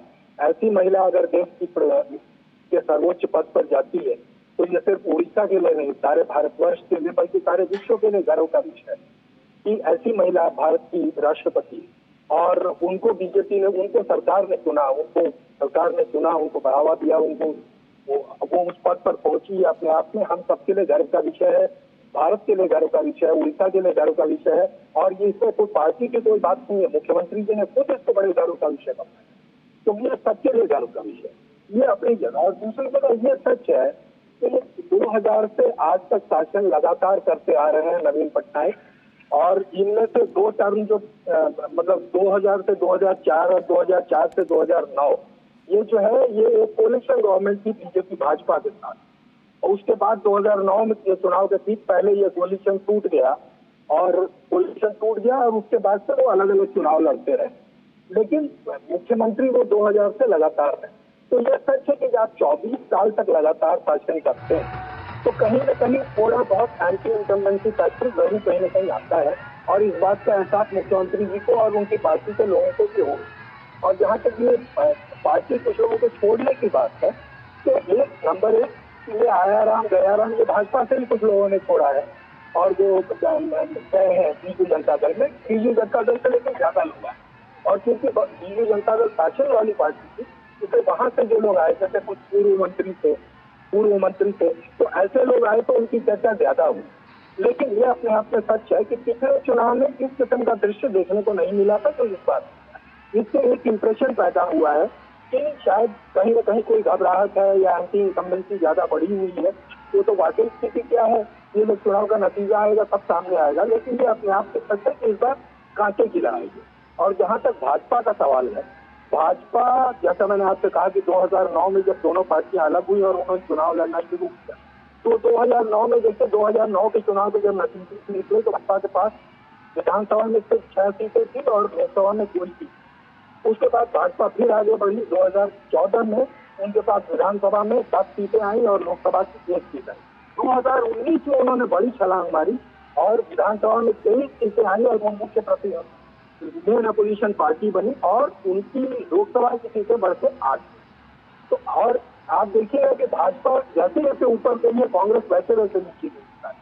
मतलब कांग्रेस का डिक्लाइन जो है, नीचे जाना और ऊपर आना, ये प्राय आप देखिएगा तो एक ही अनुपात में, जिस अनुपात में कांग्रेस गिरी है उसी अनुपात में भाजपा आगे बढ़ी है। जहाँ तक नवीन पटनायक की सरकार की या उनकी व्यक्तिगत पॉपुलैरिटी का सवाल है, मुझे नहीं लगता कि पिछले दिनों उस पर कोई बहुत ज्यादा प्रभाव पड़ा है, लेकिन ये सच है कि 24 साल के शासन के बाद एंटी इनकम्बेंसी कहीं न कहीं काम करने लगती है और ये उन पर भी थोड़ा बहुत प्रभाव डाल रही है। और दूसरा सवाल ये है कि वो 77 साल के हो, तो उनकी भी उम्र हो रही है, और ये एक ऐसी पार्टी है, बहुत से लोग कहते हैं कि ये वन मैन पार्टी है, वो अगर नहीं रहे तो पार्टी नहीं रहेगी। लेकिन आज तो जहाँ तक नेतृत्व का सवाल है, ये सही है कि मेन वोट कल्चर पार्टी के बनी, लेकिन एक कैडर पार्टी का तैयार हुआ है। ये कैडर अगर कल को नवीन पटनायक नहीं रहे तो क्या स्थिति होगी ये आज कहना मुश्किल है, लेकिन इस बार लड़ाई कांटे की है और भाजपा ने भी इस चीज को देख लिया है। पिछली बार जो इतनी सीटें लोकसभा की 1 से बढ़ के 8 मिली और वो मेन अपोजिशन पार्टी बन के विधानसभा में उभरे, तो इस बार उनको लगता है कि कहीं न कहीं उनके लिए एक मौका है, वो सरकार में आए ना उनके लिए आगे बढ़ा और उनको चुनौती देने का, मुख्यमंत्री को ठीक से चुनौती देने का और अपनी सीटें बढ़ाने का एक मौका है। इसीलिए इस बार प्रधानमंत्री भी अपनी तरफ से पूरा प्रयास कर रहे हैं। ये रोड शो उसका एक उदाहरण है। पिछली बार जैसा मैंने आपसे कहा कि जो 8 सीटें लोकसभा में बढ़ के उनकी हुई थी, वो प्रधानमंत्री की व्यक्तिगत छवि हुई। लोग चाहते थे कि मोदी जी प्रधानमंत्री बने, और वही हमारा शहजाद भी है, वो तो इस बात को जानते हैं, और ये रोड शो जो है उस इमेज को और शक्तिशाली बनाने का प्रयास। बिल्कुल, विनोद जी भी हमारे साथ में मौजूद है। विनोद जी, आपको लगता है कि जो मौजूदा बीजेपी एनडीए की पूरी रणनीति है, 400 पार का जो नारा है, उसमें जिन राज्यों में संभावनाएं बीजेपी देख रही है अपने विस्तार को लेकर, उनमें उड़ीसा भी एक है, 8 तक की संख्या पहुंची है, 21 कमल खिलाने की एक तरीके से दावेदारी है। तो ऐसे में आप किस तरह से देखते हैं मौजूदा समय में? रोड शो में तो संवाद नहीं है शब्दों के माध्यम से, लेकिन कल 3 धुआंधार रैलियां दिन में कल उड़ीसा में वो करने वाले हैं, कंधमाल, बलांगीर और बरगढ़ में। ऐसे में कौन से बड़े मसले जो इस वक्त लगातार सुर्खियों में हैं, चाहे वो आरक्षण की बात हो, संविधान की बात हो, लगातार प्रधानमंत्री इस बातों पे मुखर तौर पे अपनी बात को रख रहे हैं। और आज भी प्रधानमंत्री ने कहा कि वंचितों के हक का मैं चौकीदार हूं, किसी के माई के लाल में दम नहीं कि वो वंचितों के हक को छीन सके, लूट सके। आरक्षण के मसले को लेकर सीधे तौर पे वो मुखर दिखाई पड़ रहे हैं। आपको लगता है कि यही तमाम बातें कल भी प्रधानमंत्री उड़ीसा की सरजमी से जनता से संवाद में कहते नजर आएंगे? जो आप सवाल उठा कर रहे थे, उसी सवाल को अगर हम समझने की कोशिश करें तो अभी जो उड़ीसा के सिचुएशन में अगर आप देखें, पहले तो हम ये चीज समझें आर्येंद्र की पब्लिक रैलियां और रोड शो में प्राइम मिनिस्टर मोदी का जहां भी पूरे स्टेट के, चाहे चुनाव के समय में हो या चुनाव से पहले का भी रहा हो, प्राइम मिनिस्टर अमूमन वहां पे रोड शो जरूर करते हैं। और रोड शो करने का मतलब सीधा सीधी एक रीच आउट होता है। और reach out in the sense कि जब आप जनता के बीच में जाते हैं, देश के प्रधानमंत्री, इतने बड़े देश के प्रधानमंत्री, 140 करोड़ के देश के प्रधानमंत्री, पूरी दुनिया में इतना पॉपुलर प्रधानमंत्री जब सीधा आपके बीच में खड़ा होता है तो डेफिनेटली जनता में उसका एक आकर्षण होता है। और जब जनता सीधे अभिवादन करते हुए, आंख से आंख मिलाते हुए अपने प्रधानमंत्री को अभिवादन देते हुए वो प्रधानमंत्री का काफिला वो उधर से गुजरता है, तो वो जो एक लम्हा है, आप जब इस रोड शो में जाते हुए लोगों को देखते होंगे कि अपने अपने मोबाइल फोन से तस्वीरें उतारते हुए, वो उनके लिए एक ऐतिहासिक होता है। हम लोग कई बार हम लोगों को भी मौका मिला है इस ऐतिहासिक पल में, ऐतिहासिक क्षण में वहाँ पे मौजूद होने का, तो देखा है लोगों के चेहरे पे जो उत्सुकता, भाव विह्वलता होती है, वो अपने आप में एक कह सकते हैं कि भारतीय लोकतंत्र की एक नई छवि, एक अलग छवि प्रस्तुत करती है। रही बात जब आप जिस राजनीति की बात कर रहे थे, उस राजनीति में समझने की जरूरत है कि वहां एक तरह से कांग्रेस ने पूरे उड़ीसा में जो अपना उनका बेस था उसको खो दिया था। इस बार का अगर 2024 में देखें तो 2024 में कांग्रेस सक्रिय हुई, लेकिन वो इतने लेट से सक्रिय हुई थी जो उनका फुटप्रिंट बहुत कायदा से उड़ीसा में नहीं बन पाया। और सक्रिय किस तरह से हुई तो उन्होंने अपने पुराने जो लोकसभा के सांसद रहे, गिरधर गमांग रहे हैं, पुराने सांसद हेमा गमांग रहे हैं, संजय भोई रहे हैं, ऐसे पुराने नेताओं को फिर से कांग्रेस ने एक पब्लिक फेस बनाने की कोशिश की है। लेकिन सवाल ये उठता है, जो गिरधर गमांग जैसे नेता जो कभी आज से 40 साल पहले वहां पे पॉपुलर रहे होंगे, के बीच में से कटने के बाद अचानक कैसे महत्वपूर्ण हो जाएंगे। बिल्कुल विनोद जी, जो आप बात कह रहे हैं अपने आप में बदले हुए हालात में, बदली हुई तस्वीर में नए 2024 के चुनाव में किस प्रकार की राजनीति दिखाई पड़ रही है, वो अपने आप में 4 जून के नतीजों से दिखाई पड़ेगी। लेकिन बहुत कुछ है जो बदलता हुआ दिखाई पड़ रहा है। फिलहाल ये रोड शो खत्म हो गया और अपने आप में कल 3 रैलियां होंगी प्रधानमंत्री मोदी की उड़ीसा में, लेकिन आज ही उन्होंने भुवनेश्वर में रोड शो किया है और बड़ी संख्या में जन सैलाब वहां पे उमड़ा था। हमारे साथ हमारे सहयोगी विनोद मिश्रा, इसके अलावा आशुतोष मिश्रा भी जुड़े थे। आप दोनों का शुक्रिया। फिलहाल यहाँ पर एक छोटे से ब्रेक ले रुकते हैं। जीरा से प्यास बुझाए, डाइजेशन के लिए मस्त, शरीर में नमक पानी का बैलेंस बनाए। सिप सिप जीरा सिप, जीरा सिप, इंग्लिश का जर्नी और जीरा सिप, जीरा सिप, जीरा सिप। किसानों को जारी रहेगी 6,000 रुपए की सम्मान निधि। ये है मोदी की गारंटी। मेरे पापा का लाखों का हेल्थ इंश्योरेंस क्लेम पूरा रिजेक्ट हो गया। फिर मुझे पॉलिसी बाजार के क्लेम समाधान दिवस के बारे में पता लगा, जिसमें हेल्थ इंश्योरेंस कंपनी ने क्लेम रिव्यू करके अप्रूव कर दिया और क्लेम का सारा पैसा हमारे अकाउंट में आ गया। पॉलिसी बाजार पे 1 करोड़ का हेल्थ इंश्योरेंस सिर्फ 390 रुपए महीने से शुरू। तेरी होने वाली मदर इन लोग कुछ ज्यादा ही ट्रेडिशनल है। ट्रेडिशनल लोग ज्यादा इमोशनल होते हैं। तो भाई साहब, अब कोई किसी की लाइफ में आग नहीं लगा पाएगा। समर कूल, जो हर दिल करे कबूल। तुम्हें पता है इन्वेस्टर्स के लिए एक इन्वेस्टर प्रोटेक्शन फंड होता है, IPF। लेकिन अगर तुम्हारा ट्रेड एक्सचेंज पर एग्जीक्यूट नहीं हुआ या फिर कोई गारंटीड रिटर्न्स वाली स्कीम है, तो ये IPF आपकी मदद नहीं कर सकता है। और अगर आपका ब्रोकर ही डिफॉल्टर बन जाए तो फिर IPF आपको कॉम्पेंसेशन दिला सकता है। कहाँ से सीखा? NSE की साइट पर। सोच कर, समझ कर, इन्वेस्ट कर। बात जब पीढ़ियों के लिए बनने वाले घर की हो तो जिम्मेदारी बड़ी हो जाती है। गैलेंट समझता है ये जिम्मेदारी। अब डबल M रिब्स के साथ गैलेंट एडवांस TMT रीबार, निर्माण का रियल हीरो। आज दही बड़ा खाने का मन है। वाह क्या स्वाद! असली स्वाद तो MDH दही बड़ा रायता मसाले से ही आता है। सर, आप किस एज में रिटायर हुए थे? 39। सोच रहा था काश मेरी भी रिटायर्ड लाइफ आप जैसी हो। उसके लिए मैदान में उतरना पड़ेगा। उतरूंगा ना सर। अरे भाई यहाँ नहीं, म्यूचुअल फंड्स के मैदान में।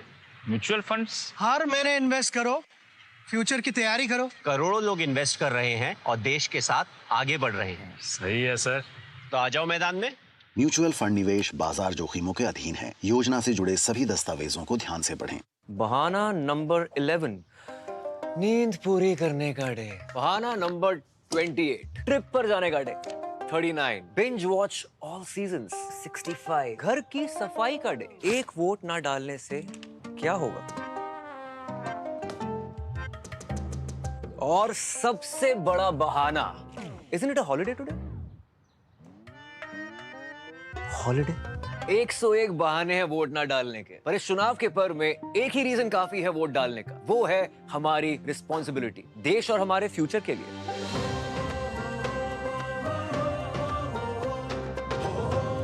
तो चलो सब मिलकर मनाते हैं इस चुनाव के पर्व को गर्व के साथ।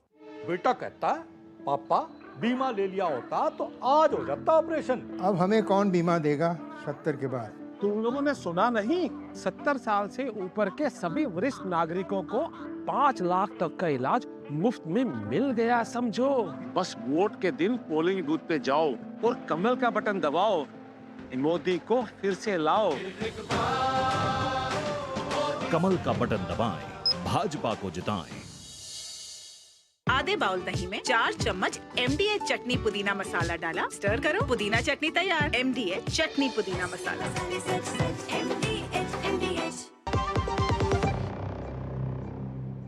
और ब्रेक के बाद अब नजर डालते हैं देश की कुछ और महत्वपूर्ण खबरों पर फटाफट अंदाज में। उपराष्ट्रपति जगदीप धनखड़ अयोध्या के दौरे पर हैं। महर्षि वाल्मीकि एयरपोर्ट पर वे उतरे और यहां से सीधे अयोध्या धाम के लिए रवाना हो गए। उन्होंने पहले हनुमानगढ़ी में दर्शन पूजन किया। इसके उपरांत वे भव्य और आकर्षक रामलला मंदिर के दर्शन किए। इस दौरान उनकी पत्नी भी उनके साथ मौजूद रहीं। हरियाणा के पंचकुला में भारतीय जनता पार्टी की प्रदेश कोर कमेटी की बैठक हुई। बैठक को पार्टी के राष्ट्रीय अध्यक्ष JP नड्डा ने संबोधित किया। बैठक में राज्य के मुख्यमंत्री, नायब सैनी, पूर्व मुख्यमंत्री मनोहर लाल खट्टर समेत लोकसभा चुनाव के सभी संयोजक और सह संयोजक मौजूद रहे। बैठक में प्रदेश में चल रहे लोकसभा चुनाव प्रचार को लेकर चर्चा हुई। छत्तीसगढ़ के बीजापुर जिले में जारी पुलिस नक्सली के बीच मुठभेड़ में 8 नक्सलियों के मारे जाने की खबर है। हालांकि मुठभेड़ में मारे गए नक्सलियों की संख्या बढ़ सकती है। फिलहाल घटना स्थल से मारे गए नक्सलियों के शव और हथियार बरामद किए गए हैं। मुठभेड़ पिछले 11 घंटे से जारी है। राष्ट्रीय जांच एजेंसी ने 2022 में बेंगलुरु में बीजेपी युवा मोर्चा के कार्यकर्ता प्रवीण नेतारू हत्याकांड के मुख्य आरोपित मुस्तफा पाइचर को गिरफ्तार कर लिया है। इंडी गठबंधन के नेताओं ने चुनाव आयोग के कार्यालय पहुंचकर एक ज्ञापन सौंपा। इसमें गठबंधन ने चुनाव आयोग को अपनी चिंताओं से अवगत कराया। कांग्रेस नेता अभिषेक मनु सिंघवी ने कहा कि अकेले कांग्रेस ने 11 शिकायतें और सभी ने कुल मिलाकर 1520 से अधिक शिकायतें प्रधानमंत्री और गृह मंत्री के खिलाफ दी है। उत्तरकाशी जिले में स्थित गंगोत्री और यमुनोत्री धाम के कपाट श्रद्धालुओं के लिए खोल दिए गए हैं। यमुनोत्री धाम में मां यमुना की डोली सुबह 10 बजे पहुंच गई। इसके बाद और शुभ मुहूर्त पर यमुनोत्री धाम के कपाट श्रद्धालुओं के लिए खोल दिए गए। वहीं 12:25 पर विश्व प्रसिद्ध गंगोत्री धाम के कपाट भी देश दुनिया के श्रद्धालुओं के लिए खोल दिए गए। आज अक्षय तृतीया का त्योहार पूरे देश भर में उत्साह के साथ मनाया जा रहा है। इसे सनातन धर्म के सभी प्रमुख त्योहारों की तरह विशेष माना जाता है। कई जगहों पर इसे अक्खा तीज के नाम से भी जाना जाता है। और यहाँ पर एक छोटे से ब्रेक के लिए रुकते हैं। अब तक टेस्टी राजमा बनाना नहीं आया। बिना MDH राजमा मसाला के टेस्टी राजमा कैसे बनेगा? MDH राजमा मसाला। क्या स्वादिष्ट राजमा बनाए। MDH, सबका अपने घर का सपना होगा पूरा। ये है मोदी की गारंटी।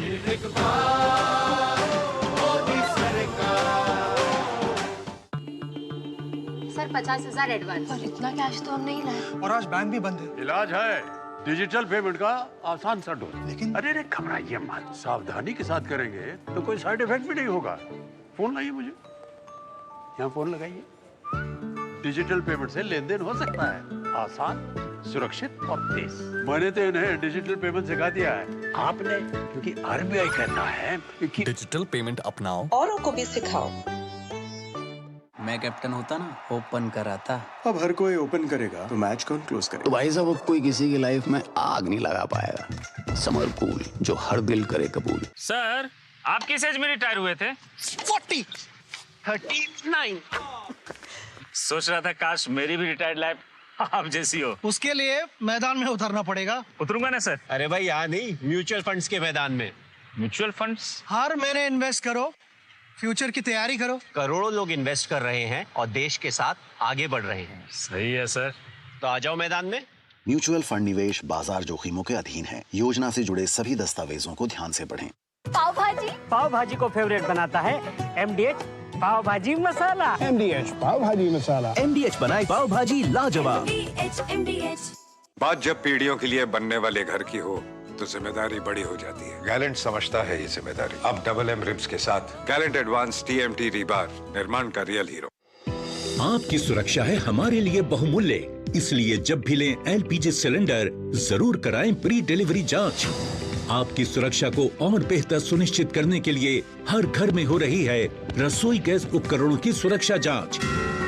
अगर सुरक्षा होस खराब हो तो तुरंत बदलवाएं। आपातकालीन स्थिति में कॉल करें 1906। स्वच्छ ईंधन का वादा, सुरक्षित रसोई का इरादा। पॉलिसी बाजार से टर्म लाइफ इंश्योरेंस लेने के कुछ साल बाद मेरी वाइफ को कैंसर डायग्नोस हुआ और वो नहीं रही। उनकी कमी तो पूरी नहीं हो सकती और टर्म लाइफ इंश्योरेंस के पैसे से बच्चों की फ्यूचर की चिंता नहीं रही। पॉलिसी बाजार ने क्लेम दिलाने में बहुत सपोर्ट किया। पॉलिसी बाजार पे 1 करोड़ का टर्म लाइफ इंश्योरेंस सिर्फ 470 रुपए महीने से शुरू। 7 बज गए, एक दिन जल्दी उठाने को बोला था, फिर भी। कहाँ जाना है सुबह सुबह? वोट डालने जाना है अम्मा। हाँ तो आराम से चली जाना, भागी क्यों जा रही है? भागते तो हम पहले थे, भोर 4 बजे खेत में। अब जिस व्यक्ति ने हमें हमारे घर पर इज्जत घर बनवा के हमें सुरक्षा दी है, उसे वोट देने तो भाग कर ही जाएंगे ना। जिसकी गारंटी ने जिंदगी संवारी, उसको वोट देने की गारंटी हमारी। कमल का बटन दबाएं, भाजपा को जिताएं। जिन्होंने यूज किया है वो जानते हैं असली हींग का स्वाद। MDH सुपर हींग, शुद्धता का असली तड़का। MDH। तो आप देख रहे हैं न्यूज़ नाइट और हमने लगातार इन तमाम खबरों को आपको दिखाया जो दिन भर आज राजनीतिक तौर पर या कहा जाए सुर्खियां बनी रहीं। इसके अलावा भी जो आम खबरें थी उसके बारे में हमने जिक्र किया, क्योंकि लोकसभा का चुनाव चल रहा है और कल चौथे दौर के चुनाव का प्रचार थम जाएगा। तो कल भी बड़े चुनावी गहमा गहमी देखने को मिलेगी और लगातार रैलियाँ होंगी, रोड शो होंगे, कई बड़े ऐसे बयान आएंगे जिसको लेकर राजनीतिक सुर्खियां बनती नजर आएंगी। इन तमाम खबरों पे हमारी लगातार नज़र बनी रहेगी, लेकिन आम खबरें जो लोगों की ज़िंदगी से जुड़े हैं उसका भी हम जिक्र आप तक लगातार करते रहेंगे। DD न्यूज़ के माध्यम से आप लगातार जुड़े रहिए, क्योंकि चुनाव का मौसम हो या फिर तमाम सामान्य बातें, हर खबर से आपको रूबरू कराने के लिए DD न्यूज़ के साथ जुड़े रहिए। फिलहाल न्यूज़ नाइट में बस इतना है, लेकिन DD न्यूज़ पर खबरों का सफर लगातार जारी है। नमस्कार।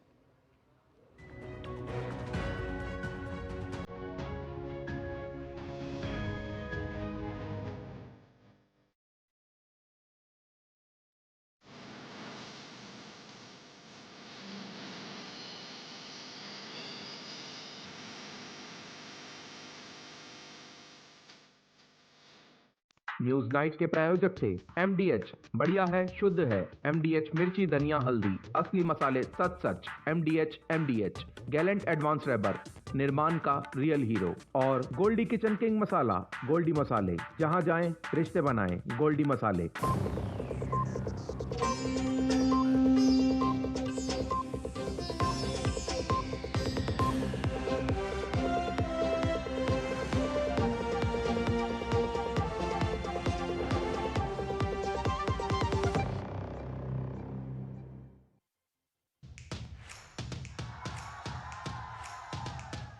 बिछ गई लोकसभा चुनाव की बिसात, बढ़ गया सियासी घमासान। केंद्र में किसकी बनेगी सरकार? क्या है राजनीतिक दलों के दावे और क्या है उनकी हकीकत? हर राज्य की चुनावी खबर और जनता के मुद्दे, होगा चुनाव से जुड़ी हर खबर का अपडेट। देश के कोने कोने में मौजूद हमारे संवाददाताओं से देखिए जनादेश हर शाम 6:30 बजे सिर्फ DD न्यूज पर। जनादेश के प्रायोजक है MDH बढ़िया है, शुद्ध है। MDH मिर्ची, धनिया, हल्दी, असली मसाले सच। MDH और गैलेंट एडवांस रबर, निर्माण का रियल हीरो। दुनिया की सबसे तेज रफ्तार